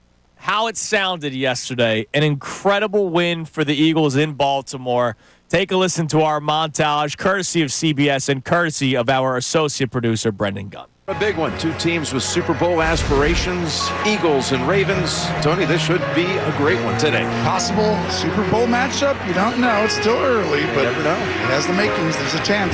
From 34, no problem here. Tucker, good from 34. And the Ravens, thanks to a defensive holding call and a 40-yard pass play, net a field goal on their opening drive. Here's a first and goal. And he's signaling as he backpedals to the 30. Oh, what a catch! Andrews secures it and shows the football to everyone. Touchdown, Baltimore! We're a resilient team, but 9 in the first quarter. A lot of football left to play. So now they're in the red zone for the first time as Lamar watches. Keeps, gives, got it, tiptoes! Touchdown, Philadelphia! Oh, and they've got him with a big tackle by Vaughn in the backfield. Will take the Ravens off the field. Henry never had a chance as Vaughn busted across in a loss of 4. This is when Hurts gets it anyway. Running right behind Jurgens, his center with the push. Well, they did a great job. Oh, here it comes, Jim. Your favorite, the tushy-pushy. Fumbles handle on the snap. They say touchdown. Here we go, first and 10. As Jackson is brought down. That is Smith. Nolan Smith with the sack. Jackson backpedals to the 28 and gets swarmed under by Vaughn. Hunt was there also. Eagles defense comes up with the big sack on 3rd down. we had consistent pressure against a good offensive line with our defensive line. And so it was muddy. We forced them to go the long way. And they had some explosives, and that's going to happen against a good team, and especially against a quarterback like Lamar. We made them go the long way, which was huge. And so that's what you saw there with our defense today. Here's Tucker. That kid, wide left for the lead. Tucker's got a hook. This time, wide right. Touchdown. Saquon. Oh, here he goes. Barkley at the 10, the 5, and the touchdown. I appreciate the MVP chant, so it's great. But at the end of the day, the most important thing is winning football games. And I've been so locked in and so focused on my preparation and the way that I work throughout the week. There's a reason why I'm getting those chants. So. 3rd and 11. Nothing to work with there as he's pile-driven into the ground by the rookie Cooper DeJean. The Eagle bench is going ballistic over that play by the rookie against Derrick Henry of all people. It's over in Baltimore. The Eagles advance to 10-2 on the season. Again, they stay on the heels of the Lions for top position in the NFC. They are on some kind of roll right now. Last year's over. We don't care about last year. We learned what we needed to learn from last year and what we needed to do off of that. And this year is a different group of guys. This is a different team that's been gelling and meshing on all cylinders right now. With that being said, you're only as good as your last game. We got a big game coming up this weekend. All right. What's America's bird? Eagle. Love that. Chauncey Gardner-Johnson at the end there. What's America's bird? An eagle. Great work by Brendan And then he Gunn gave it there. a call. Putting that together, and again, courtesy of CBS. Update for you. What's that? Eagles offense, 7th in points per game now. They continue to creep up. Eagles defense, 4th in points per game allowed. Both in the top 10. They were 30th last year. Just grasp that. They were 30th in points per game. They're 4th. And by the way, there's a lot of sort of gimme games down the stretch that they should be able to really cash in on if they play all their starters and really go for it. By the way, really pointed out, because I was telling you earlier, you need the there is one thing, Jeff from DC, love it, pointing out. There's one scenario, one, where the Eagles do not need the Lions to lose twice down the stretch. They must lose to Green Bay this Thursday. Common opponent. Correct. If the Lions lose to Green Bay Thursday and the Eagles run the table, the Eagles are the number 1 seed. Any other scenario than that, 2 losses. If the Lions win Thursday night, you will need them to lose 2 of their last 4 games. Which I'm going to tell you right now, I don't believe that. Yeah, I don't believe that either. But happen. look, I mean, they got a team that's right behind them too in the Minnesota Vikings. They do. I mean, let's face it. By the way, they play last game of the year. They do. So they got a team that they have to look over their shoulder at, which is amazing. Real quick, this is such a barroom question, but it made me think. And again, we're not trying to diminish anybody here. Okay. But my man Jose checked in on Twitter. He actually called in the show last week. He said, what was the bigger addition for the Eagles? Fangio or Barkley? And I only bring up that question because you brought up the numbers. The Eagles are now top 10 in points per game offensively at 7. But they climbed up from 30 last year to 4 this morning. They're 4th. And, honestly, it's part of me wants to say Fangio, even though Barkley's an MVP candidate. Let's face it, they were one of the worst defenses in the NFL. They're top 5 now. Vic Fangio, his impact, that's a great question. But the beauty is we got both. Yes. That's the beauty. But it's a great question. It's a great question because I want to just straight up say Barkley right away because he's an MVP candidate. But then again. Well, no. Vic Fangio's an MVP candidate too. It's Fangio easily. That's where I'd lean. I think I'd lean that way also. But Saquon, I love you. Thank you for being here. Love you, Saquon. All right, coming up next, 8 o'clock hour, our man Andrew DeCecco joins us at 8:10. But first, we do our Monday morning radio host. We will listen to some clips from Nick Sirianni's post-game presser, and we break them down because that's what we're best at. It's Kincade and Salciunas on a Victory Monday, 97.5 The Fanatic. Fanatic Sports Update. The Eagles win the Battle of the Birds. I'm Connor Thomas, and this update is brought to you by Popeyes. It's football season in Philly, so you got to have some grub. Popeyes has just the drawing for any fan of the Birds. We're talking wings, baby, so fly to Popeyes Fly and fill up on wings in 7 delicious flavors. The Eagles took the win over the Ravens down in Baltimore yesterday. 24-19, the final in that game, and probably wasn't even that close. A garbage time touchdown scored by the Ravens made that 19-point score look a little bit tighter, but the Eagles' defense was dominant yesterday, and Nick Sirianni talked about everything that they did during the game to get to that point. We're resilient, effort to the football. They were very determined to show how physical we were. We got good pressure, and obviously Lamar is such a good football player. And so it was muddy. We forced them to go the long way. Forcing him to go to the long way made some tough field goal chances for Justin Tucker. He missed 2 field goals and an extra point for Baltimore, making a huge difference in the game score. Another guy who did, Saquon Barkley, a 100-yard game once again. 107 on the ground and a touchdown for Barkley. At 10-2, the Eagles are on a complete tear right now. They've won 8 straight, as we said, and they get ready to come back home to the Link to take on the Panthers next weekend. The Sixers and Flyers both found wins over the weekend. The Sixers took down the Pistons 111-96. The Flyers beat the Blues 3-2 in overtime. Matt Michkov, another game winner. Both teams are off tonight. We'll talk to Andrew DeCecco coming up next. I'm Connor Thomas for the home of the 76ers and Flyers, 97.5 The Fanatic and 97.5thefanatic.com.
a.m. on a Victory Monday morning. Football Mondays on the Fanatic, presented to you by Pierce Phelps Bryant Heating and Air Conditioning Contractors. Visit nopaybryant.com. Our man Andrew Checo is going to be joining us coming up at 8:10 to break down the game. He was in Baltimore yesterday, so he was in attendance. I heard. We will be able to talk to him without a crowd of people surrounding him this time. So that's a rookie mistake from our own Andrew Checo. Andrew will be joining us coming up at 8:10, but this is what we do every single Monday morning following Eagles Sunday game. Time now for the Monday Morning Radio host.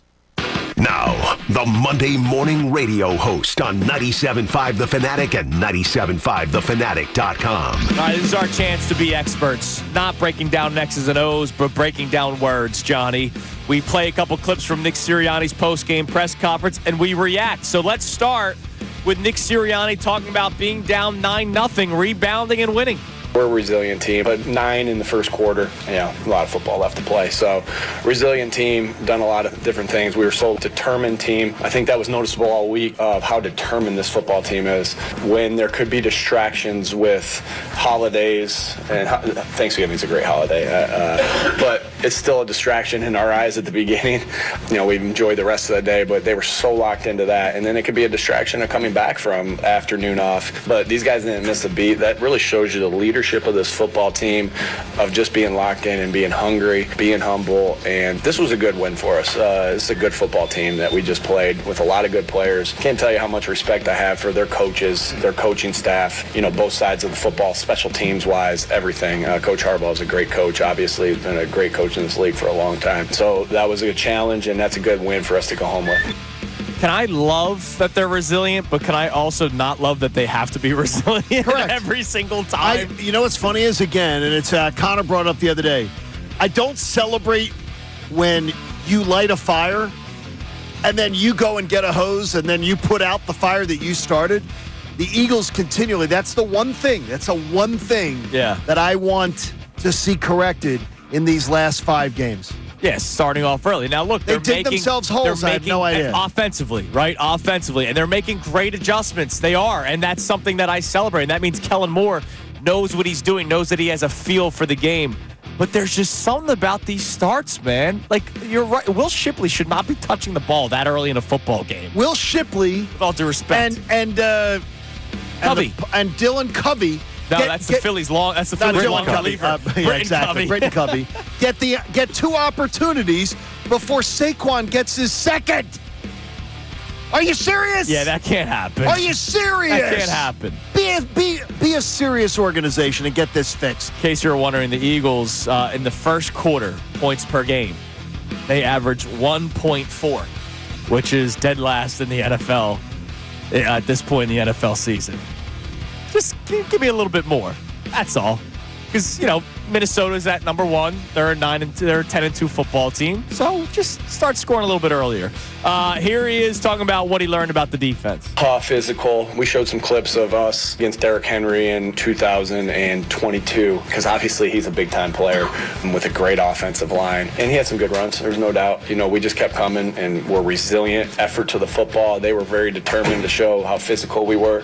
You could see Chauncey coming up and laying some hits on there that were really finishing off hits legally. We got good pressure, and obviously Lamar, such a good football player, was able to get out of some things, but we had consistent pressure against a good offensive line with our defensive line. And so it was muddy. We forced them to go the long way. And they had some explosives, and that's going to happen against a good team, and especially against a quarterback like Lamar. Made them go the long way, which was huge. And so that's what you saw there with our defense today. Is that the most explosives we've seen them give up in this run, in this 8-0 run? I think it is. Joe Burrow didn't have that many explosives. They had quite a bit last week. They did. Really? Yeah, they had like 3 or 4. Early, but it was early. It was early on. I sort of felt that Baltimore had some explosives the whole game, but the Eagles kept them in check. Yeah, nice job. They absolutely did. And I love how he added legally. It's just so funny. Chauncey Gardner-Johnson doing a great job finishing plays. Legally. Good job, Nick. Here's another one from Nick Sirianni. Now, this is what makes this team so dangerous. They can have a lead with like 6 minutes left to play. They will kill that clock. Here's Sirianni talking about it. we were able to convert on a 4th and 1. We were able to convert on a 3rd and 7, get them to use all their timeouts, and that was our thought in that process. We were going to run there. At first, we weren't in field goal range. We got ourselves into field goal range when we got that first down. We got that first good run by Saquon. So great job by the offensive line, because in those scenarios, it's going to be really muddy because they're going to load the box. They're going to try to do different things. And so good job by Kellen calling it there, of the runs that he called in those scenarios, and good job by our guys executing. And then Saquon hits a crease and it gets us the first down. We get to a 4th and 1. What happened on the 3rd and 1 gave me a lot of confidence to go for it on the 4th and 1. I mean, the fact that they could just keep on running clock out, and I understand the new wave of thinking of let's call it timeouts earlier so that we have more time, because teams are so good at getting out of bounds nowadays. Like they're so great at running routes, finding ways to get out of bounds, clock and clocking the football. But the fact that they were able to have the Ravens burn all their timeouts that early on, that's why it's a garbage time touchdown at the end. I didn't like John Harbaugh's use of the clock yesterday. I thought he was a little anxious. But the Eagles made him anxious because he said, I guess he knew that they could just bleed clock. When you're running the football that way and you're so good at it, absolutely I'd be a little nervous if I was John Harbaugh handling the clock. This one was really cool. The 4th and 1 that you heard him talk about that they converted on, Devontae Smith not in the game because of the injury, so locked in. He chimed in on this, and Chauncey Gardner-Johnson, he spoke to Nick. Nick Sirianni was told by these two players to go for it.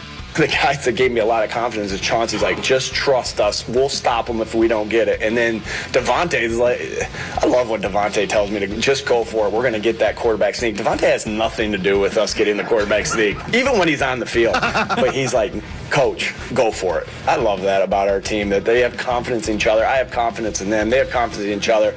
And that's not blind faith. That's faith based off of, results of what we've done. And so I was close to going for it. I was hesitant a little bit to go up 12. And then Devontae and Chauncey kind of nudged me over the edge right there to go for it. Good job by our offensive line. And Lane looks over at me, signals first down, gives me a thumbs up. Man, we got a tough offensive line. We got a tough defensive line. We got a tough football team. Love that, man. It's great news. I love that the players are locked in like that, too. Like, I like that Devontae Smith feels comfortable to talk to Nick Sirianni. This goes back to the bye week meeting where Lane, Mailata, and Dickerson, probably the turning point of the season, go to Nick Sirianni's office and had the conversation about changing the offense. I give Nick Sirianni credit for listening. See, that's the whole thing. Nick Sirianni welcomes it. A lot of coaches won't. Chip Kelly. Should it have been needed? No. It's not rocket science to run the football with this offense. But he listened. Again, they listen. And I give him credit for it. All right, last one for you. Here's Nick Sirianni talking about last year is last year. Last year's over. We don't care about last year. We learned what we needed to learn from last year and what we needed to do off of that. And this year is a different group of guys. This is a different team that's gelling and meshing on all cylinders right now. With that being said, you're only as good as your last game. We got a big game coming up this weekend. Damn right, man. Last year is last year. But I'm glad that they keep on saying that they learned from it. It's not ignore the past. No, learn from the past. And I think, look, we had a straight-up show on this last week about why they won't collapse this year and what they learned from last year. And it's not just doing things on the field. It's also how they handle themselves off the field. Physical practices during the week. They're wearing pads during the week. Jalen Hurts and his leadership, clearly that needed to be worked on. His communication process, him and Sirianni both needed to work on it. They've done that. You mentioned the way he talks about Jalen. It sounds like they actually mean it. It sounds completely different. Yes. His respect for Jalen Hurts is gushing. Now, he's taken it to another level. It's gushing. It's one level extra. And Jalen's respect to Sirianni is the fact that it's existent. Last year didn't seem like it was. Nope.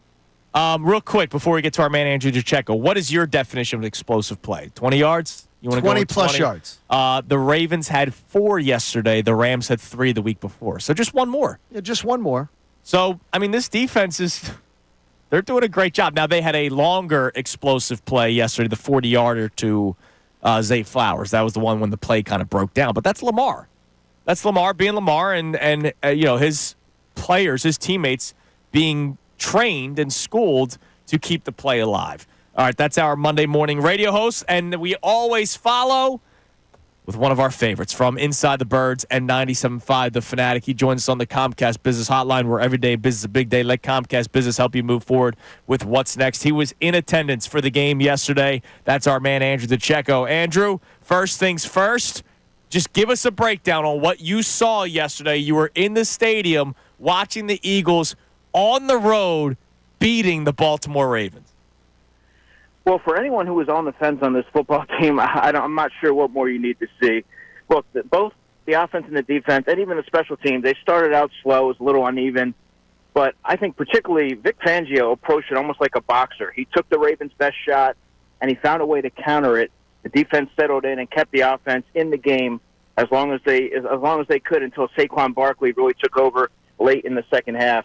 But I think beyond seeing someone like a Jalen Carter, who was a superhuman, who gave a superhuman effort yesterday, or a Zach Vaughn, who had over 13 tackles, or even Cooper DeJean, the Eagles got contributions from players who don't normally play, like Tristan McCollum, who had to come in on relief for Reed Blankenship, who left with a concussion.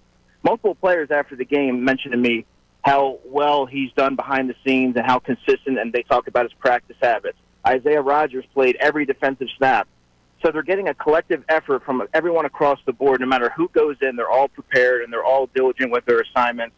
And I really do believe that the defense was the primary story coming out of this game, and they kept the offense in it long enough for them to do what they do. And it was just a really, really complete team win for the Eagles. Speak about Jordan Davis, who seems to be, for unbelievably to me, a controversial part of this defense for a lot of the fan base. What'd you see out of him? Yeah, great question. And it's wild to think, John, because he gets scrutinized probably more than any player on that defense. But if you really fixate on what he does, if you isolate it and watch him play to play whenever he's in, he did a really good job. He did an outstanding job holding up the point of attack, eating up space. And whenever both of your linebackers have double-digit tackles, your defensive line is doing a tremendous job. And sort of keeping those guys from getting to the second level and covering up those linebackers. And I think for Jordan Davis, I saw a lot of effort sideline to sideline. I saw some push in the interior. And he's a player that's always going to have that spotlight on him, John, because what he does not translate into the stat sheet. But I thought in particular, I wrote his name down multiple times as I was watching the game. And there were several plays in which I thought that he was dominant. He at the line of scrimmage, he reset it, and he was a force against the run. And that's a big reason why Derrick Henry was held at just 82 yards on 19 carries. Andrew, of course, our sights are now set for a playoff run. So let me ask you, give me something on both sides of the ball, at least one on offense and at least one on defense. What makes this Eagles team so dangerous for the playoff run ahead? Well, offensively, Andrew, it's the offensive line. And knowing how physical they are and how they wear teams down, that's an aspect of any team that's going to translate, especially when the weather gets colder. Oh, Landon Dickerson was outstanding yesterday. Really, to a man, the whole offensive line did a great job in a tough circumstance. Look, that's a really physical Ravens team, but they had to match the physicality of the Philadelphia Eagles. And I think when you have that offensive line that they're playing with such tenacity and aggressiveness, it's easy to see why that was sort of the secret weapon for the Eagles' offense. And I believe on the defensive side, it's the defensive line. It's the trench play. So I would look at it in terms of trench play on both sides. But Jalen Carter is arguably one of the best defensive players in the NFL, and he's certainly playing like it. And when you have someone who is playing at that caliber, at that level, Andrew, there's not much teams can do to stop him. And I think the defense goes as he goes. And right now you're seeing just dominance on both sides. Can you figure out why the scripted plays is the worst offense of the week? And I know we've discussed this with you in many, many weeks, because right now it's getting aggravating. Yeah, for an offense that's this talented across the board, John, they shouldn't struggle as much early in games. But it almost seems like maybe they come out and they're trying now to respond when maybe they went into the game with an idea of what the defense was going to pose to them. Or maybe it's, sometimes it's Jalen missing on throws. He missed the Paris Campbell early. He missed the Britton Covey, which the throw would have been short of the sticks anyway. But then, for me, guys, I don't know if you noticed this, but when they went up tempo on that drive in which Dallas Goedert scored, that's when they really started to hit their rhythm, especially in the passing game. So I have to wonder if they're going to try and implement that sort of approach early on, because it seems like when they do turn to that, Jalen's more comfortable and the offense is playing much more cohesively. So I think that could be attributed to it as well. I think we've talked about this in the past, just the great mentality that some of these players have on offense because the ball is spread around as much as it is. You've had the opportunity to speak with Jalen Hurts in the locker room. How much has he bought in to this role of quote-unquote game manager, a term that John and I use in a positive way? In an endearing way. He's bought into it 100%. He's not someone that's going to get infatuated with stats. He wants to win. That's always the primary objective for Jalen Hurts. And that really sets him apart from a lot of quarterbacks because, I'm sure we could think off the top of our heads how many would love to throw for the 300 yards and have all those gaudy numbers. But for Jalen, it's simply about executing the offense, improving and getting 1% better, as he says, every day. And he right now is very critical to the success of the offense, even if it isn't reflected in the stat sheet. Nick Sirianni yesterday said that he should be in the MVP conversation. Whether that's true or not should be, that could be up for debate. But to expand on that, he said in the 4-minute offense, sort of overseeing the running game, protecting the football. He's almost acting as a point guard right now.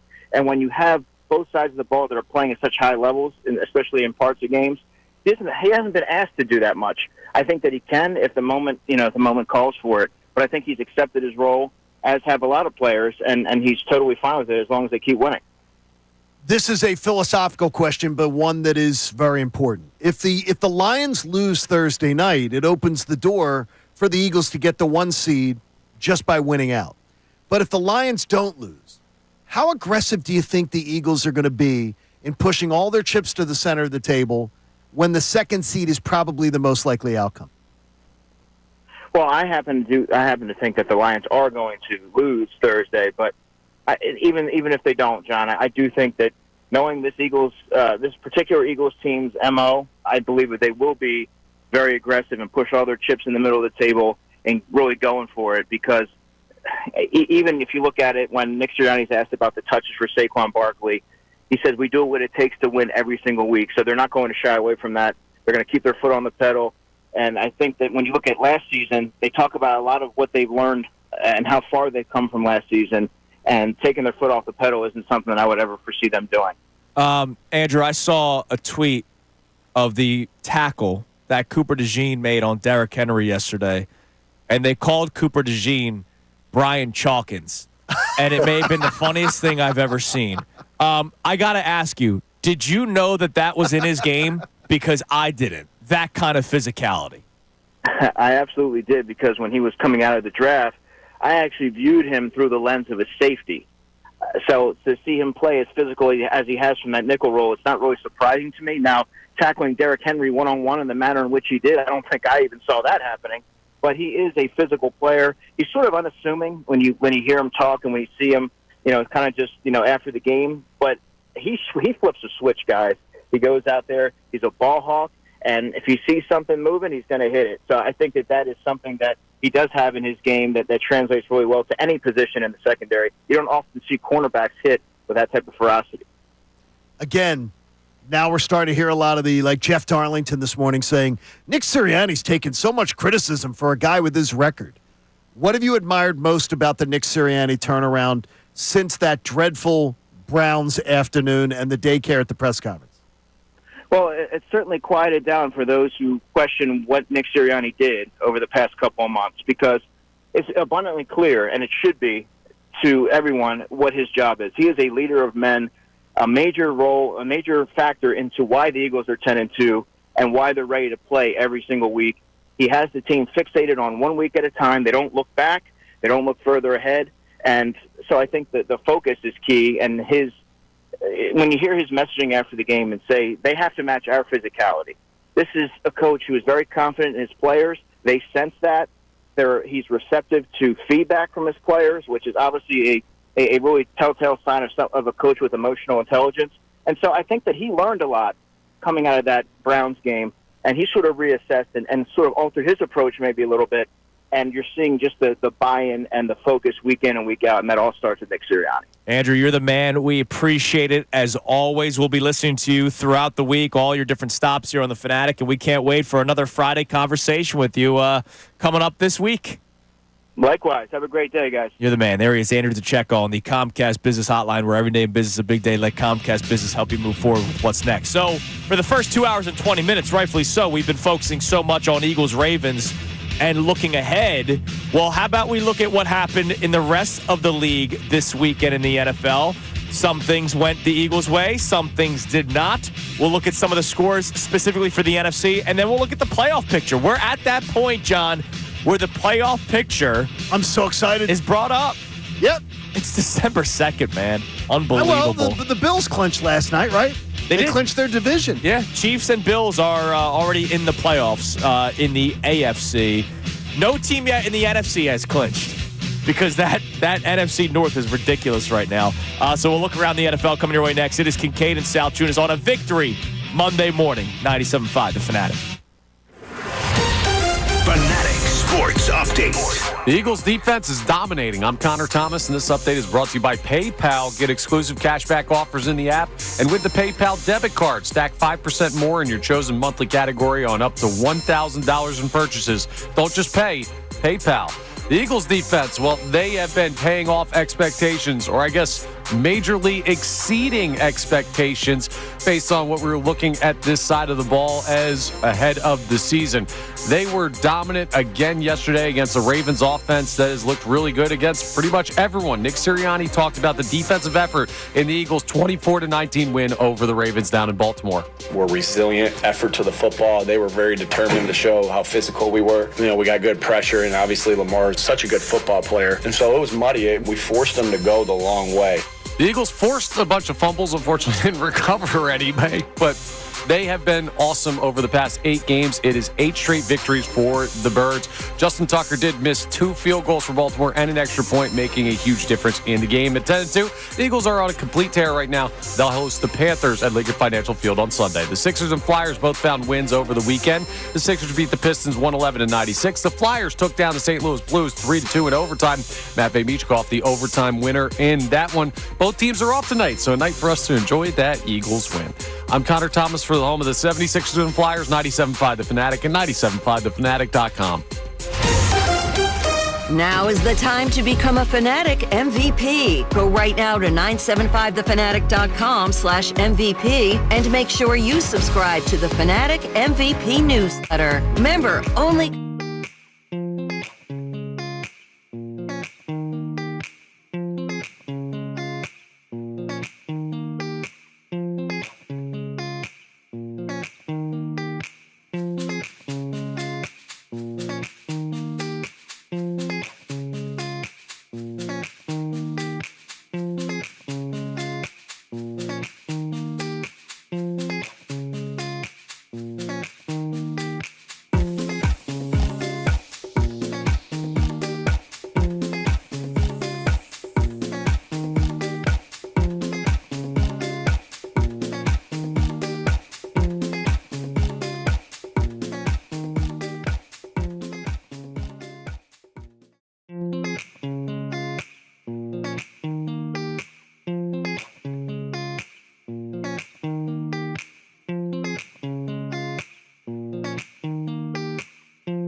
7:31 on Kincade and Salciunas 97.5 The Fanatic.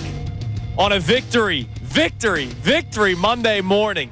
Are you stuttering? No, I'm just that excited about it. The Eagles find another way to win a football game. And not find a way. I shouldn't say that because that sounds like I'm diminishing what they did. No, they didn't find a way. They took control of that game. They did. They're down 9-0, and they come back and they win. The defense dominant yet again. The Eagles' offense and the ground attack dominant yet again.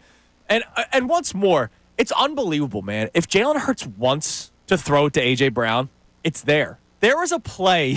Well, that slant, honestly. Yes, the slant. It was so poorly timed. It took so long to develop. And yet A.J. gets open and Jalen Hurts hits him.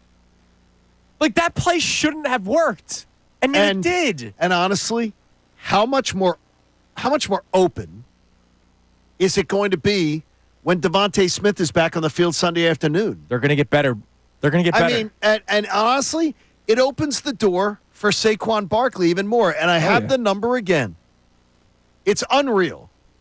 With 109 yards rushing in the team's 13th game, Saquon Barkley will have the greatest rushing season in franchise history.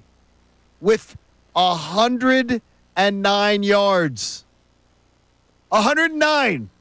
He is going to have the greatest season. And he would do it in 13. Yes. So there'd be none of this, well, Shady did it in 16 or Shady did it in 15. No. Saquon's going to have it to himself.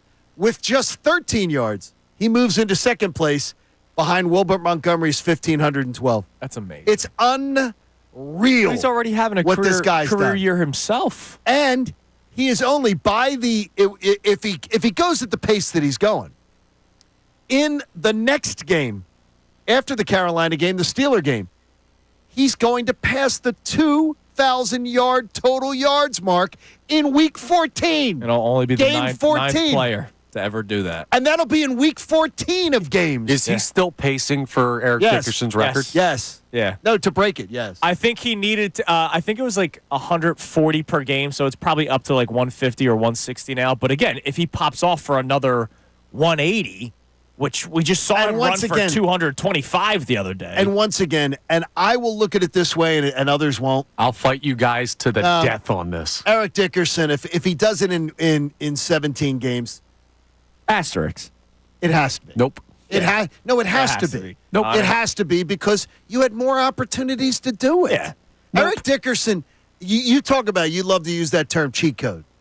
Eric Dickerson was a freaking cheat code. It's not diminishing what Saquon accomplished. It's not diminishing it. It's just you can't beat somebody's record playing an extra game. You can. No, not when it's a scheduled game. No. Guess what? When you look up the NFL record books for the rest of time, whether it's 16 or 17 games, that name is going to read Saquon Barkley if he does it. And that shouldn't be, again, it shouldn't be I'll the way it gladly is. take it. All right, so for him to tie Dickerson's record, if we do it in 16 games, because that's how you and I are looking at it, John, in the next 4 games, he has to average 151.5 yards rushing. So it's gone up from the one, I think it was 143 last week. So obviously it's gone up, but it's not happening. In 16 games. It's not happening. In 17 it might. I don't believe it will either, because I believe you will get into especially if you take him out. No, especially if Detroit wins Thursday night, they need to lose 2 of their final 4 games, and the Eagles have to win out. Yeah. And if you're going to be the 2 seed, it'll be imperative that Giants game, the last week, is used as a rest week, a bye week. It's going to be imperative to do that. Absolutely. All right, so let's take a look around the NFL a little bit and what happened yesterday. So first things first, let's start with the last game of the NFL slate. The 49ers are officially dead. Losing Christian McCaffrey for the rest of the year, which is a shame for him as an individual. He comes back. This was just his 3rd game back from injury, and it was the PCL that he injured in his knee. He's done for the season. He looked really good his first couple runs yesterday, and then he gets hurt. And the Niners lose 35-10 to the Bills, falling to 5-7. They can still win that division. But without Christian McCaffrey, that offense isn't going to move. Like, Jordan Mason was a good story for them early on in the season, but there's a major difference between Jordan Mason and Christian McCaffrey. It's a complete difference, and I personally, and I hate to revel in anybody else's failure, but You're Bush Shanahan. I am I can't stand him. Worst person on earth. One of the worst people on earth. I don't think that's true. When you put towels down, You're the worst person on earth. and you in a crowded pool area, you pick a prominent spot, and then you leave for multiple hours. That might be 37 bridges too far. How about this? How about if your towels, Kyle Shanahan's towels, monogrammed with an S, and then towel clips Could have been a wedding gift. monogrammed with an S? Could have been a wedding Yeah, gift. guess what then? Don't leave it because you're a turd. You're a turd. So the Niners are dead, in my opinion, now after last night. That was not that they're officially dead because they're only 2 games back of the Seahawks, but they're not going to win without Christian McCaffrey. But, John, there is a team that you're keeping an eye on Yes. for the opposite reason. Connor's going to say no, and I'm going to say yes. The 7 seed. I do not want to see the 7 seed be the Tampa Bay Bucks. Don't want any parts of it. It has been absolutely the worst matchup in Jalen Hurts' career is going up against my college classmate, Todd Bowles. Todd Bowles has made Jalen Hurts look atrocious over and over again. I don't want to see it. It's just an option that I want off the board. Salciunas, keep the same energy with the coward stuff that you gave me last week. That's not a coward. That absolutely is. He is. We're not talking about 1 game. We're not talking about 2 games. By the way, he gave me not Salciunas. talking about 3 games. This is it. This guy knows how to make Jalen Hurts look very ordinary, and I don't want it. And I would take anything else. By the way, the Commanders can take care of that. Hopefully, the Commanders just take care of that themselves. The Commanders have the Saints, have the Eagles, have the Falcons, and the Cowboys. The Commanders, if they win 3 out of 4. They don't have to worry about it. Now, that doesn't mean that there's no chance of seeing them. No. 'Cause they could still win their division. They could, but they'd They're be tied with the Falcons. They'd be the 4 seed then, but the Falcons have the tiebreaker. Okay. Because they beat them twice. So the Falcons, they have to be a win ahead of the Falcons. Got Oh, it. by the way, they're bringing Kirk Cousins back to Minnesota this weekend. So that's another score I want to point out. Dude, Kirk Cousins was horrible yesterday. 4 interceptions against the Chargers. And So we they lost fall to to 6-6. And yeah, and we lost to them because of a stupid decision. Unfortunately, that is the case. Seahawks beat the Jets yesterday. They come from behind, so they're on top of that division, the NFC West, with a 7-5 record. The Vikings beat the Cardinals in a horrible game, horrible, ugly game, but the Vikings find a way to win, and they're right behind the Lions. They are. I mean, they're still making the Lions sweat. As great as the Lions are, it's not like they're 3-4 games up with the second-place team in their division. They're just a game up. Last game of the year, Vikings-Lions. Yes. There's a chance that we're watching that game, watching out of the corner of our eye because they'll start them at the same time. If the Eagles-Giants if the Eagles and the Lions, it's still down to it for the number 1 seed that last game. They'll start both games at the same time. Yeah. To make sure that neither team has an advantage. Absolutely. Now, last one to point out, 2 AFC teams, and no, the Eagles' defense is not anywhere near the level of putrid that the Cincinnati Bengals defense is. But just something to keep an eye on. Russell Wilson throws for over 400 yards yesterday. The Eagles play the Steelers in a couple of weeks. So the Steelers improved to 9-3, which I did not see coming. I no. At all. At least you did. Well, first off, how about these 2 gems? The Bills wouldn't make the playoffs. John Kincade. And this was the year that the Steelers weren't going to have a winning season. Well, that's officially over. That's over already. That prediction is officially dead. It's over already. Actually, both are dead. And one of my buddies, Jeff Dunn, is like best of friends with Mike Tomlin. Okay. And he's coming into town for the game in a couple weeks. Yeah. I'm like, Tomlin is like a wizard. He really is. It's unbelievable, man. And remember, they were winning with Fields, and they said, no, we still want to go with Russell Wilson. And it's been unbelievable what that team has been able to accomplish, and that defense is ridiculous. Even though yesterday they gave up 38 points to the Bengals, that's just because Joe Burrow is a freak. No, he's He has to. I feel so sorry for him. He should get an MVP vote, at least one. I feel so terrible. It's unbelievable. All right, coming up next, if you missed it earlier, we have a montage our man Brandon Gunn put together for us. So you hear how it sounded yesterday when the Eagles beat the Ravens, and we'll get to some of your texts and calls as well at 610-632-0975. What makes this Eagles team so dangerous for the now and, of course, the playoff run? Answer us that question. It's Kincade Salciunas, 97.5, The Fanatic. Now, a Birds Insider.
It is a victory Monday morning on Kincade Salciunas. Eagles beat the Ravens last night. Well, let's say 24-12. I know it says 24-19 on your score sheet, but that was a garbage time touchdown at the end there. 24-12, we're going to call it, because that defense was just spectacular again. And for all you, Justin Tucker missed field goals. Okay. Justin Tucker, they weren't chip shots. You've mentioned it a couple times, 40 and 50 yards. 48 and 53. It's not like they were letting them get to the 25-yard line and he was taking these chip shot field goals. They weren't even getting into the red zone. That's how stout this defense was yesterday. I mean, stop. Unbelievable. Just now, stop. You guys want to relive it? Here's how it sounded yesterday. And Brendan Gunn put this together, and it's amazing.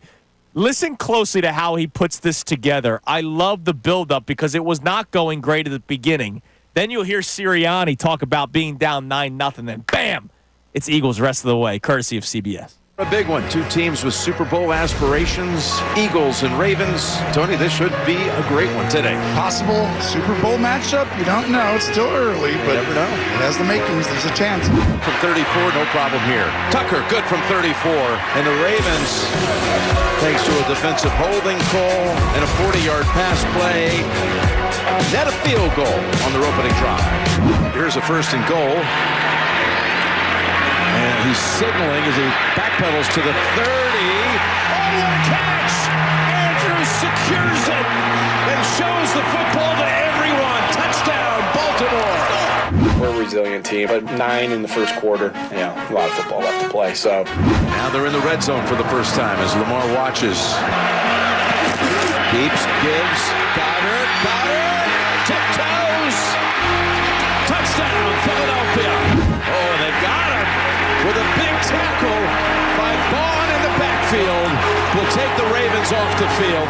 Henry never had a chance as Vaughn busted across in a loss of 4. This is when Hurts gets it anyway. Running right behind Jurgens, his center, with the push.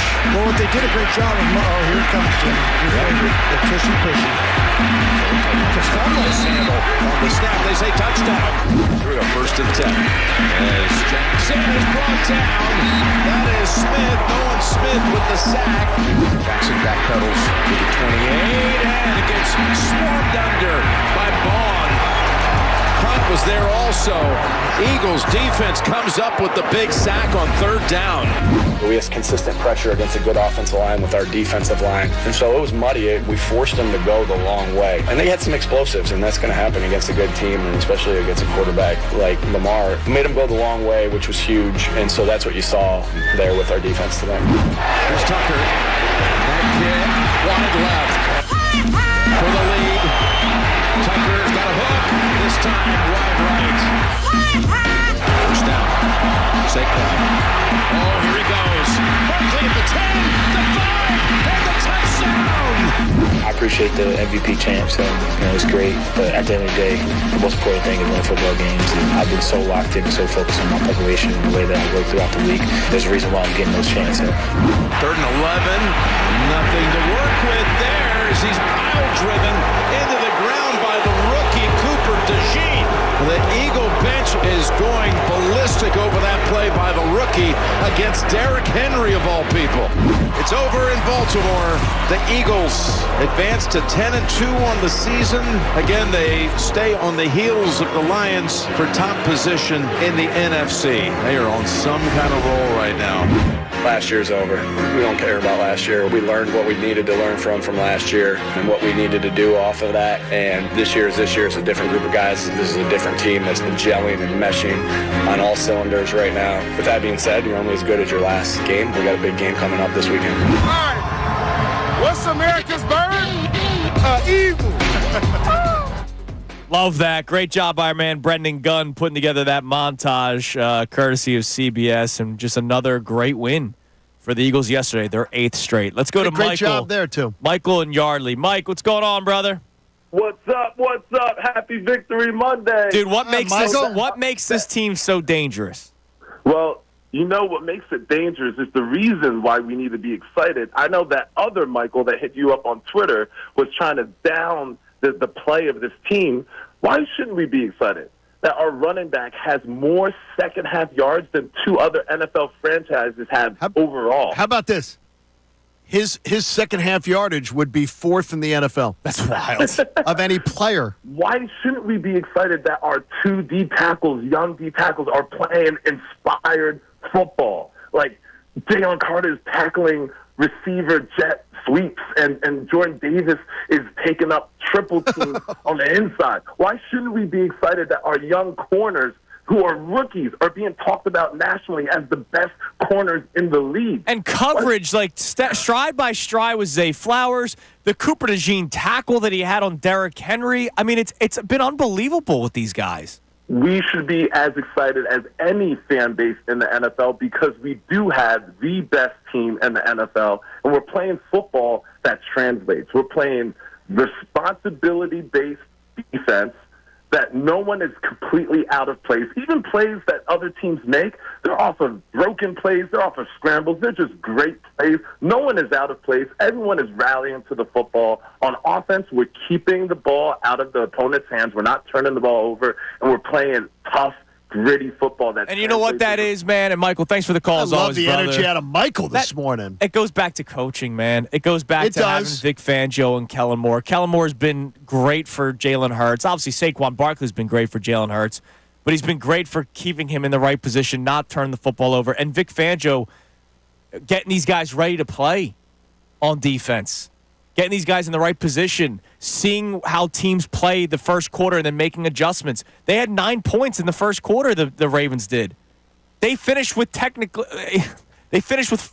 19, but we're saying 12.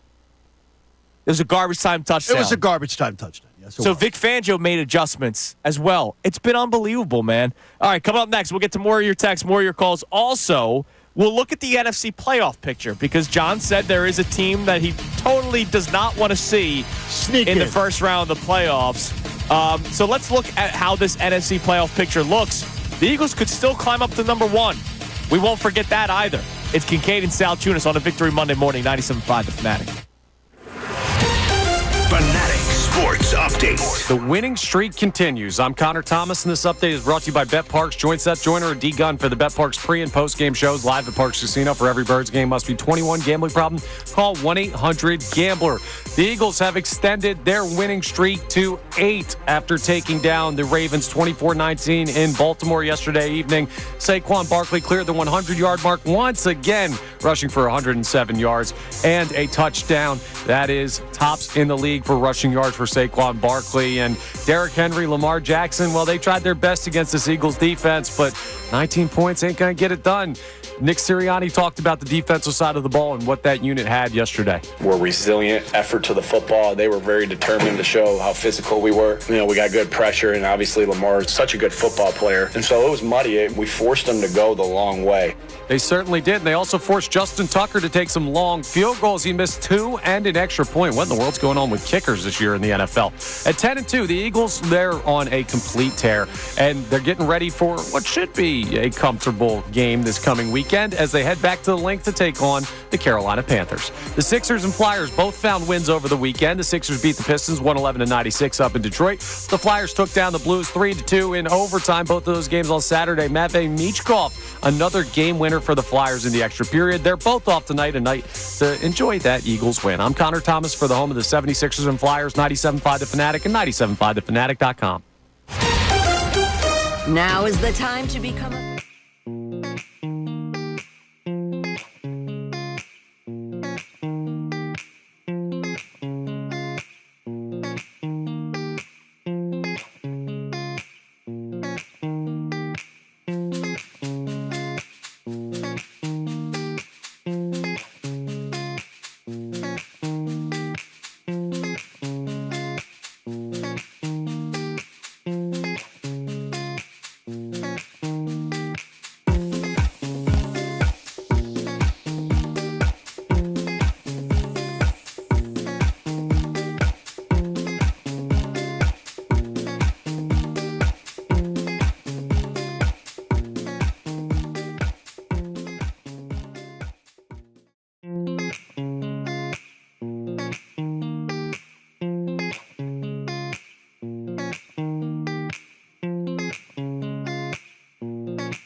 It is 9:02 on Kincade Salciunas, 97.5 The Fanatic on a Victory Football Monday.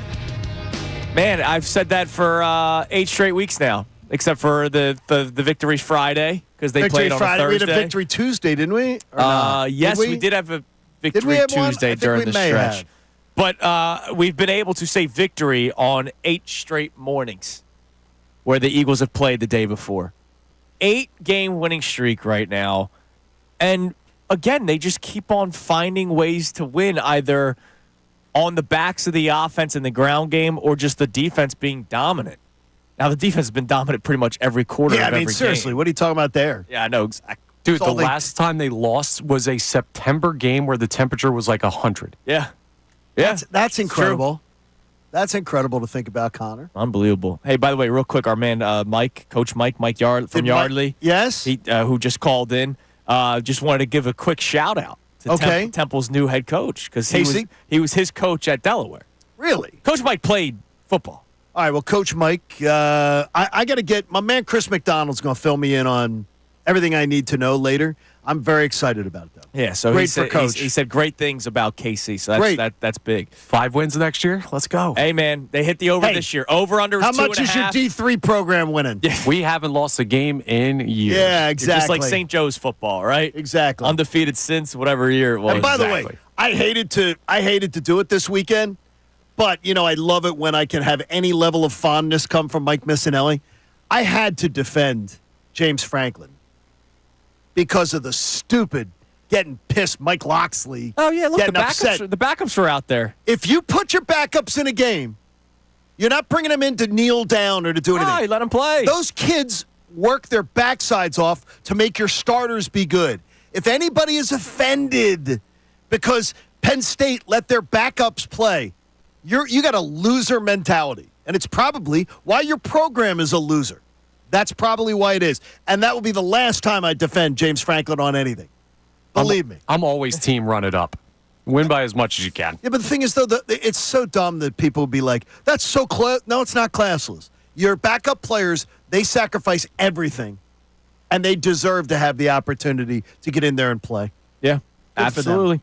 Good for them. All right, so we're going to get through the NFC playoff picture coming up in a few minutes, but let's talk to the people, and let's also get some text messages here. Our first question is the fun question for most of you, unless you're like our tweeter Mike earlier today that says, don't get excited yet.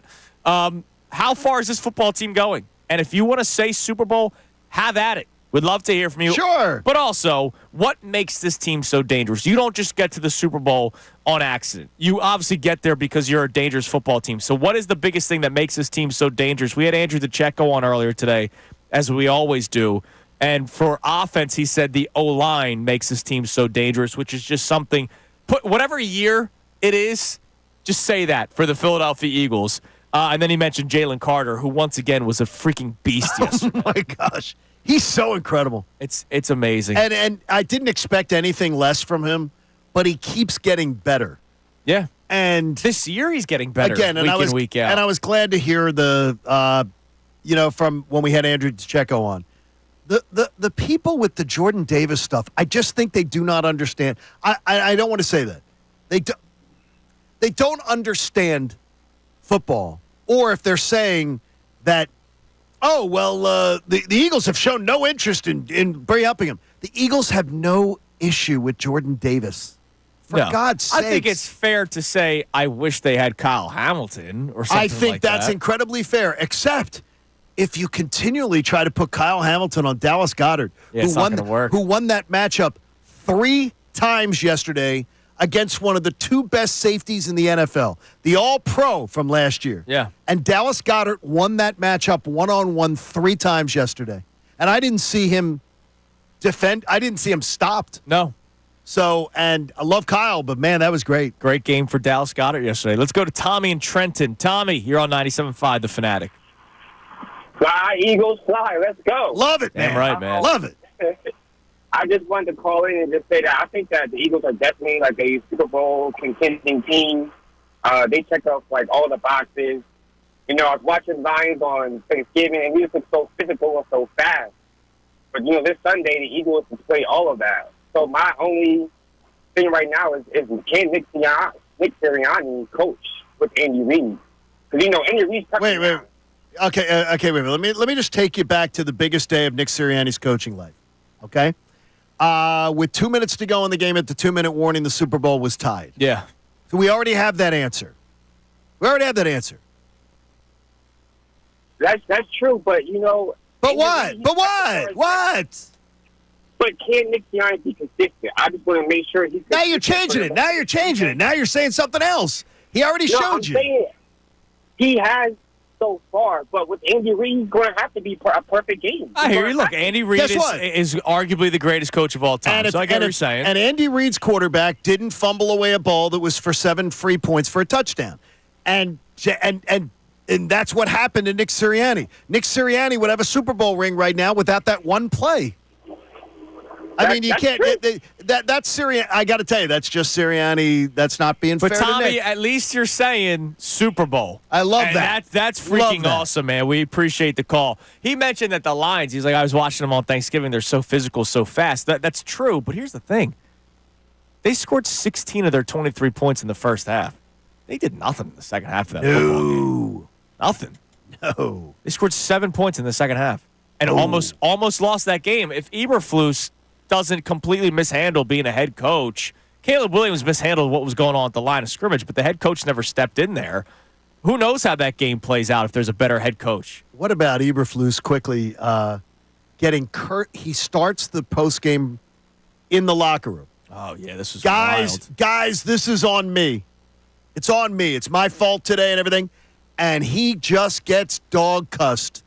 Get the F out of here. We don't want to hear effing anything from you. Get the F out of here, you effing dope. And he had to then go do the post-game press conference in front of the media, knowing that his team literally threw him out of the locker room. He then had to do the press conference the next morning, too. Oh, my gosh. And then get fired By afterwards. the way, people thought that he shouldn't have had to do that. I think he should have had to do that. Like that he should have had to clean up the mess that he created and then fire him. Well, he ain't cleaning up anything. That was terrible. Squat. Nah, there's still a big puddle on aisle 3. All right, what do we got on the text line there, Connor, before we look at the NFC playoff picture? Okay. I need you guys to let me get through this entire text. Oh, God. I'll turn my mic off. Here we go. All right. So Stan from Yardley checks in and says, I worry with such an early bye week that come January, this team could just be out of gas. Freaking Detroit keeps winning. I feel like if we don't have the 1 seed, we lose in the title game. Someone tell me I'm being pessimistic. You're being pessimistic. 2 guys just told you you're being pessimistic. Who has played the better football October and November? The Eagles or the Lions? I would say the Lions. I'd say the Lions as well. They really haven't. Johnny. They have not. In November. If you're saying October and November, the total body of work, the Eagles have played better. The Lions are a really, really great team. But they are the topic this morning in Detroit, sports radio. Can the Lions still confidently call themselves the best team in the NFC? Right, but let's run through the scores from October and November. 52-14, 47-9. 24-14 in Lambeau. The big clunker was the Texans game that they won, but Goff threw the 5 picks. And 52-6 over the Jags. By the way, our quarterback has thrown 5 picks also. All season. Yes. All season. Right, but it's not just the they played better football October and November. And then this past week was No. What? Not great for the Lions. No, it was not. But you know what won. it looked like? It looked like something you're holding on against like Jacksonville. In that game with the Eagles. It looked like that kind of game for them. It did. They are a very, very good team. I don't believe that they have a head coaching advantage. No. I don't believe they have a head coaching advantage. I don't believe they have a DC advantage. I do believe they have an OC advantage. I think their offense coordinator is the best in the game right now. They don't have a quarterback advantage. I don't believe Jared Goff. No, I agree with you. Is a better choice as far as if a quarterback is likely to implode in a big game. Jared Goff is exponentially more. I understand. Than I'm just answering your question. I would still say that the Lions have played a better brand of football, but it's not. They have. But it's not like I don't believe it. It's not far off. They've cleared 45 points 3 times in that Their span. offense is great. Their offense is absolutely. They've held people to 6 or less like 3 times in that span.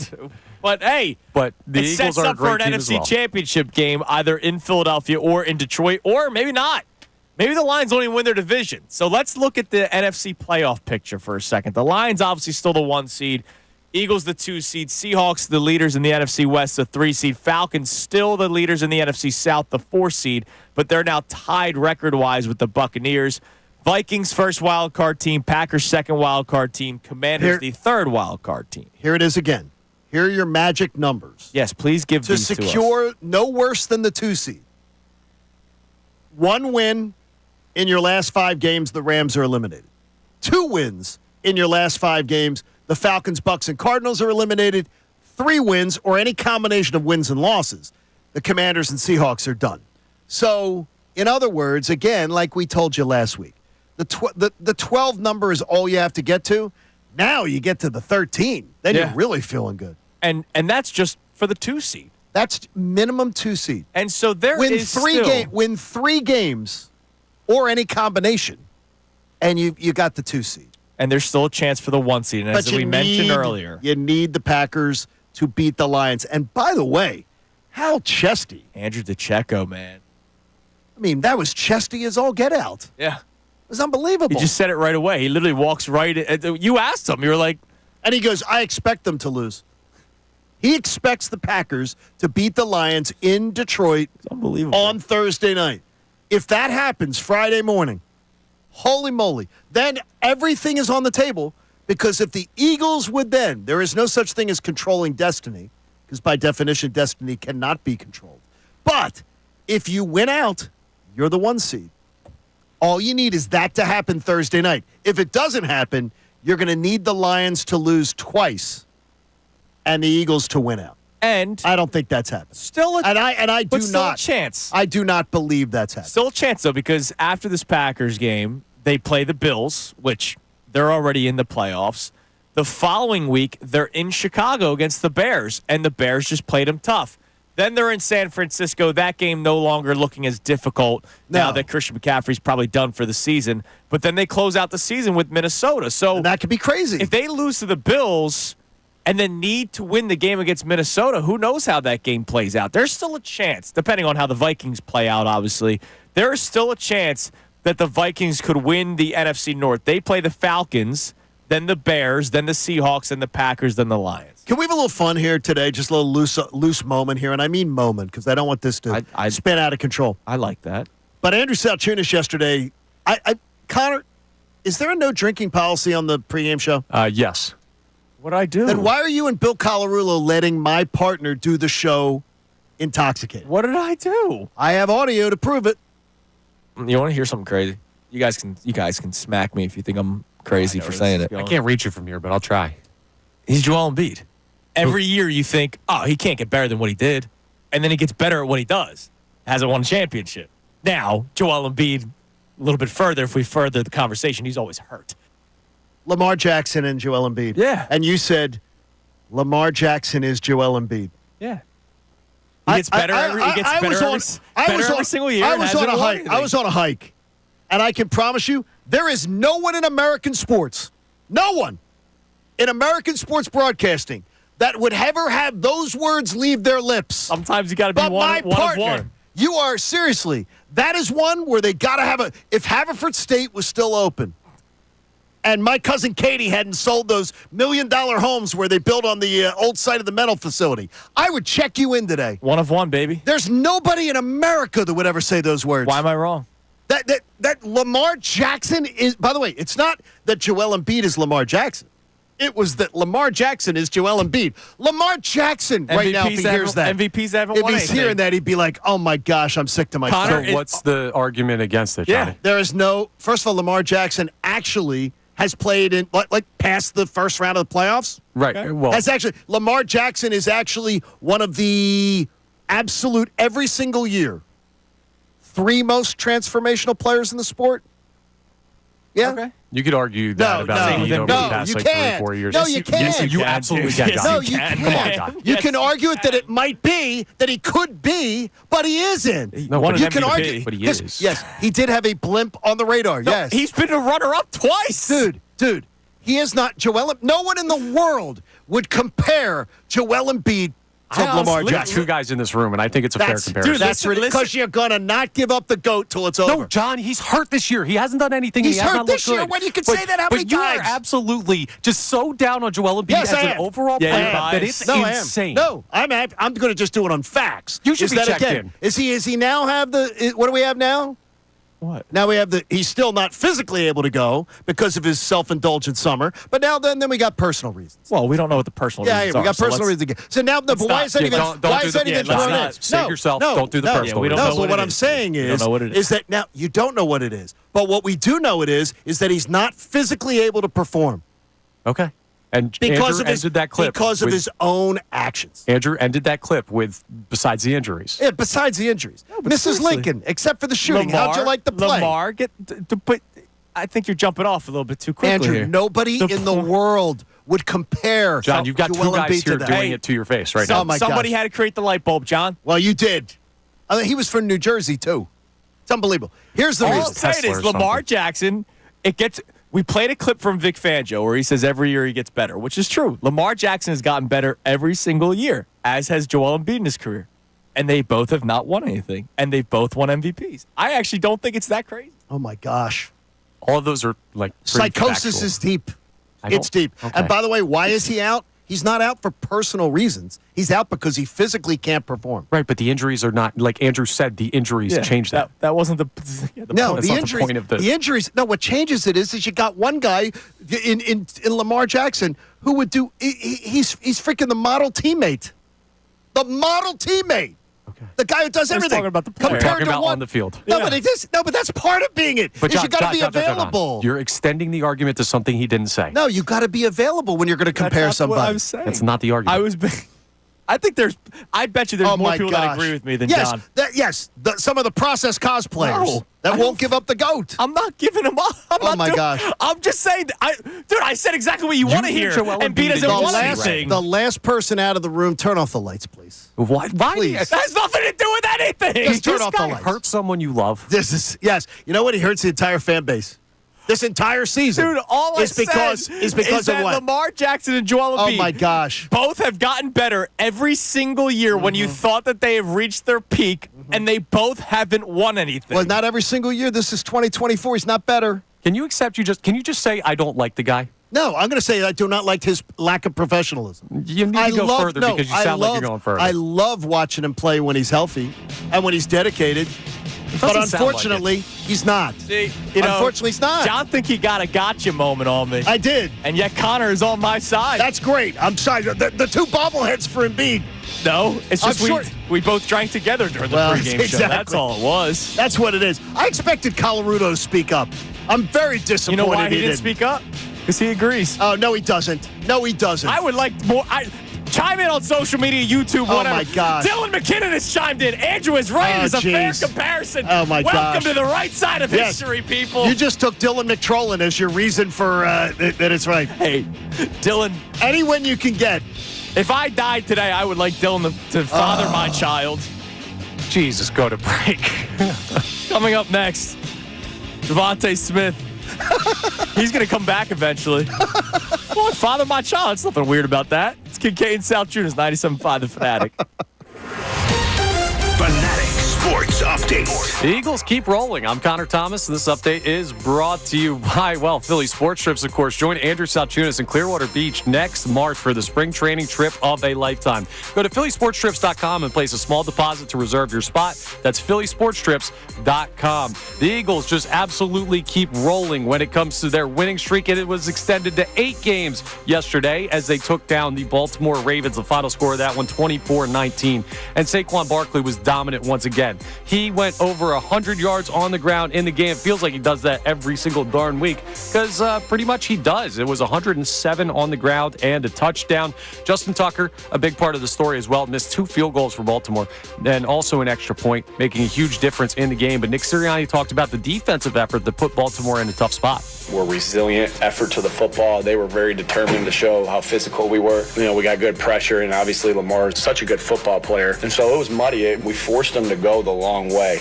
At 10-2, well, the Eagles are in darn good shape and playing some of their best football as they get ready to come back home to Lincoln Financial Field. They will play the Carolina Panthers next weekend. The Sixers and Flyers both found wins over the weekend. The Sixers took down the Pistons, 111-96 up in Detroit. The Flyers beat the Blues 3-2 in overtime. Matt Michkov, another game winner in OT. Both of those teams off tonight, so you get a free night, and you get to enjoy that Eagles win. I'm Connor Thomas for the home of the 76ers and Flyers, 97.5 The Fanatic and 97.5thefanatic.com. Now is the time to become a Fanatic MVP.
Really?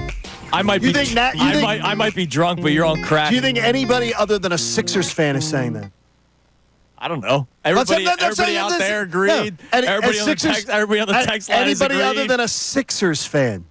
I said to you, is there any other place in America? No, you said that there's not people are another making person in that are America. making that comparison. Not That is another making that person. comparison. You're not hearing that. I said national media even. Johnny Goalpost. Is there anybody? No, we will pull the audio. See if I said Johnny national media. Goalpost. Okay. We'll Is there pull anyone that in the audio. national media going, you know what?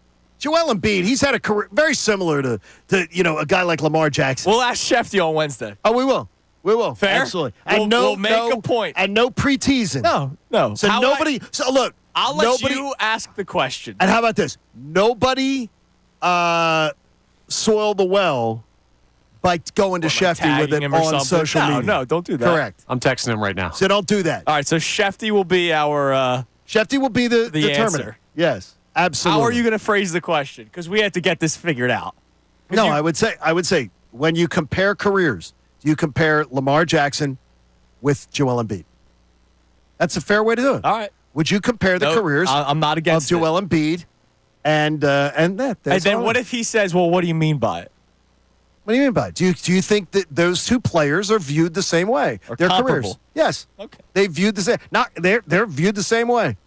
I'm thinking that's freaking nuts, but there you go. Feels good to be on the right side of history. Yeah, Connor. with a bunch of Sixers fans. There's nobody in the country saying this. Is it even but the right Sixers side of fans. history if only one person disagrees? Exactly. Yeah. My gosh. Well, technically, there's a wrong side, Connor. Technically, there's a wrong Yes. side. All right, so real quick, before we get back to our texts and calls. So this team, this Eagles team, and you touched on it earlier, they're only going to get better, right? Because Devontae... Okay, what do you say then? Devontae Smith hasn't played in the last 2 games. That is correct. And so they're only going to get better. Like, the offense is only going to be more smooth with Devontae Smith back.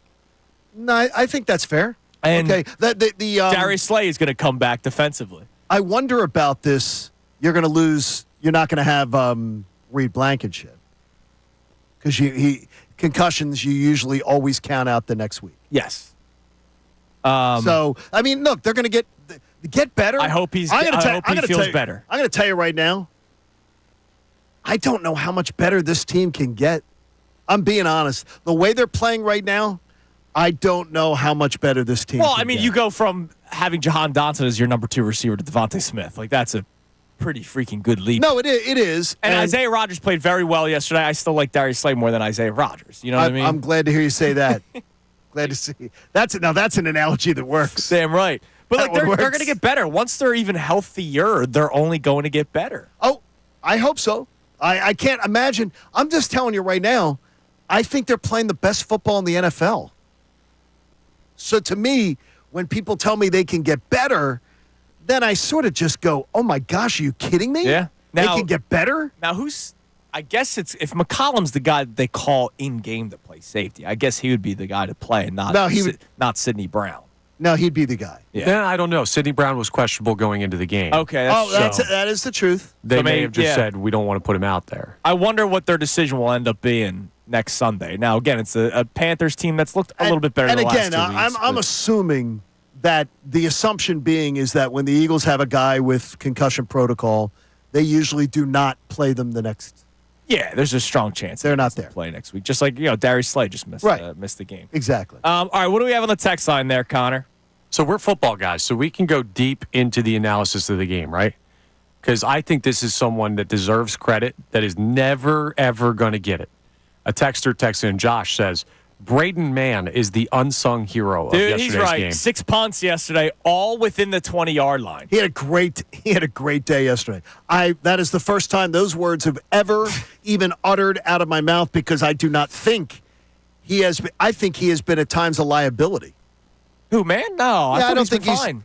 Ever since he replaced Sipos. Whoa. Sipos, exactly. If we're using the bar of Sipos, I got you. If you're using it, I don't think man to me is a weapon. Yesterday, he was a weapon. I don't think he's been bad. I mean, last year you bring him in because you needed. I mean, Sipos was so bad. I thought he's been okay this year. No, he's been okay. I'm breaking down the punter. Wait a minute. If you say he's okay, then I agree with you. He's okay. He's never been a weapon. He was a weapon yesterday. Yeah, but how many punts? Maybe that can continue. Maybe He that has can continue. 39 punts this year, which is 22nd in the NFL. His average of 50.9 yards per punt. We're breaking down punts. Oh, my God. Football is guys. 5th best in the NFL. So that's top 5. It's not bad. His long is 70, which is tied 10th. And I don't care about the long. No. 'Cause that doesn't Now, the in the 20, he's 29th in the league with 14. Which is the worst. That is the stat that matters the most. But where is he punting from? If he's punting from his own 10. No.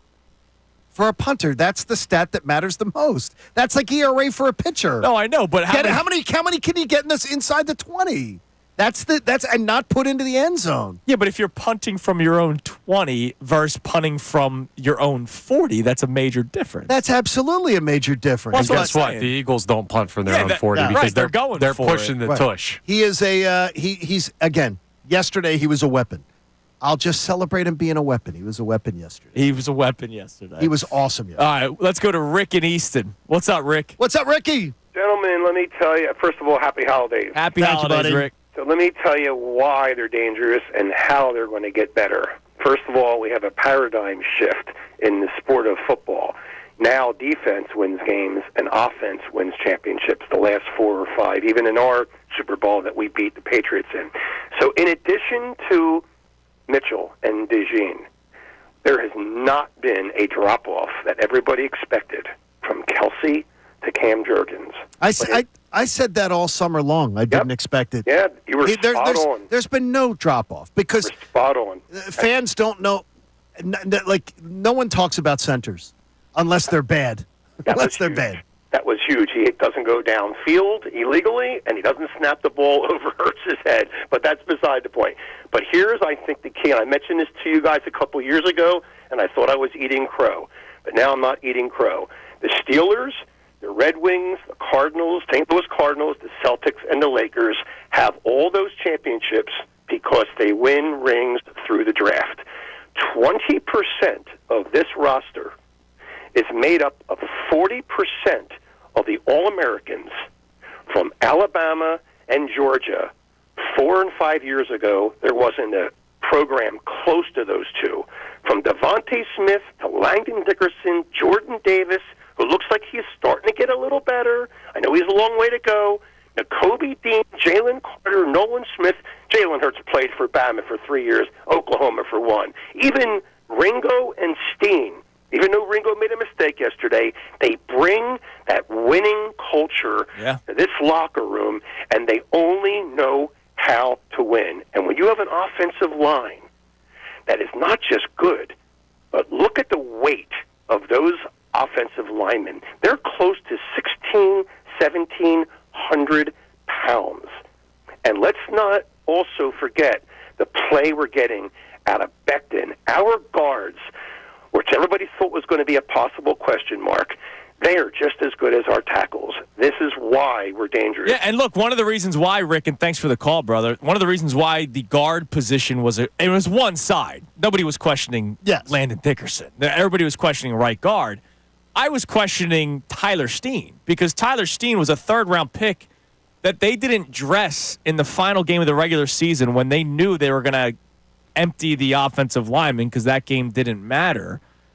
And they didn't even dress Tyler Steen. So I was worried, like, all right, this guy's going to be your starting right guard. Right. Nobody knew that Mekhi Becton, who was brought here to be a depth swing tackle, was going to pass Stoutland U and be a Pro Bowl right guard. Star student. Right. Like, he is a star student. He's getting paid this offseason. He's going to be he could be a Pro Bowl alternate. Yeah. But he's another one of those dangerous things. You got Becton. You got, obviously, Bond. Oh, yeah. You got that are going to get paid this offseason, and you're going to have to make some tough decisions. Mekhi Becton, let's start saying he's more of a product of the offensive line. I think it's the coaching and the guys around him. I don't know if other teams look at Mekhi Becton, don't pay him a bunch of money to take him away from the Eagles. I think the Eagles we start that narrative so the Birds can keep Mekhi Becton. Yeah, but you know what? Can we hide him here? I thought the same thing about Isaac Seumalo. No. He's great. doing a great job with the Steelers. I'm lying to other teams right now. Got it. Isaac Seumalo is the best offensive lineman on the Steelers. Yeah. They talk about it on the broadcast. They said it again yesterday. Yeah. Isaac Seumalo is the leader of the Steelers offensive line. I thought he was a product of the Eagles offensive line. I don't believe it. He's been... Stop making cases for Mekhi Becton to leave. I got you. You're right. I want him. Vaughn's the guy, though. Yeah, you got to take care of that soon. Let's not do whatever you got to do. Because I watched T.J. Edwards flying all over the field again for the Bears the other day against the Lions. By the way, he's not Vaughn. No, he's not. I like Edwards. But Zach Vaughn's better. Which I can't believe. It's been a wild story, I can't believe it. It's been an amazing kincade. All right, coming up next, the Kincade Salciunas Key 3 best minutes from today's show. We'll sneak in a couple texts as well. It is a football Monday, a victory football Monday, presented to us by Pierce Phelps, Bryant Heating and Air Conditioning Contractors. Visit nopaybryant.com. It is Kincade Salciunas, 97.5 The Fanatic. Now is the time to become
It is 9:47 on Kincade Salciunas, 97.5 The Fanatic.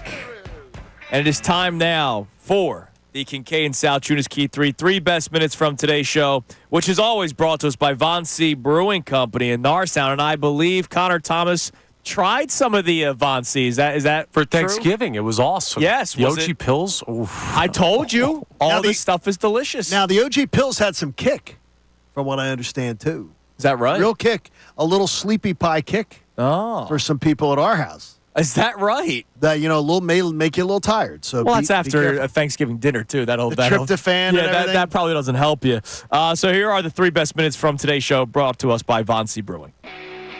Now, the Kincade and Salciunas Key 3. Today's best. Johnny, hey. What did you say, Holy Lord? Holy Lord. Yeah, guess what? I second the motion. I mean, what is going on? They keep on winning football games. And again, in Baltimore yesterday, the Eagles win 24-19 yesterday. The defense, once again, just completely dominant. And the Eagles offense didn't really have to do all that much.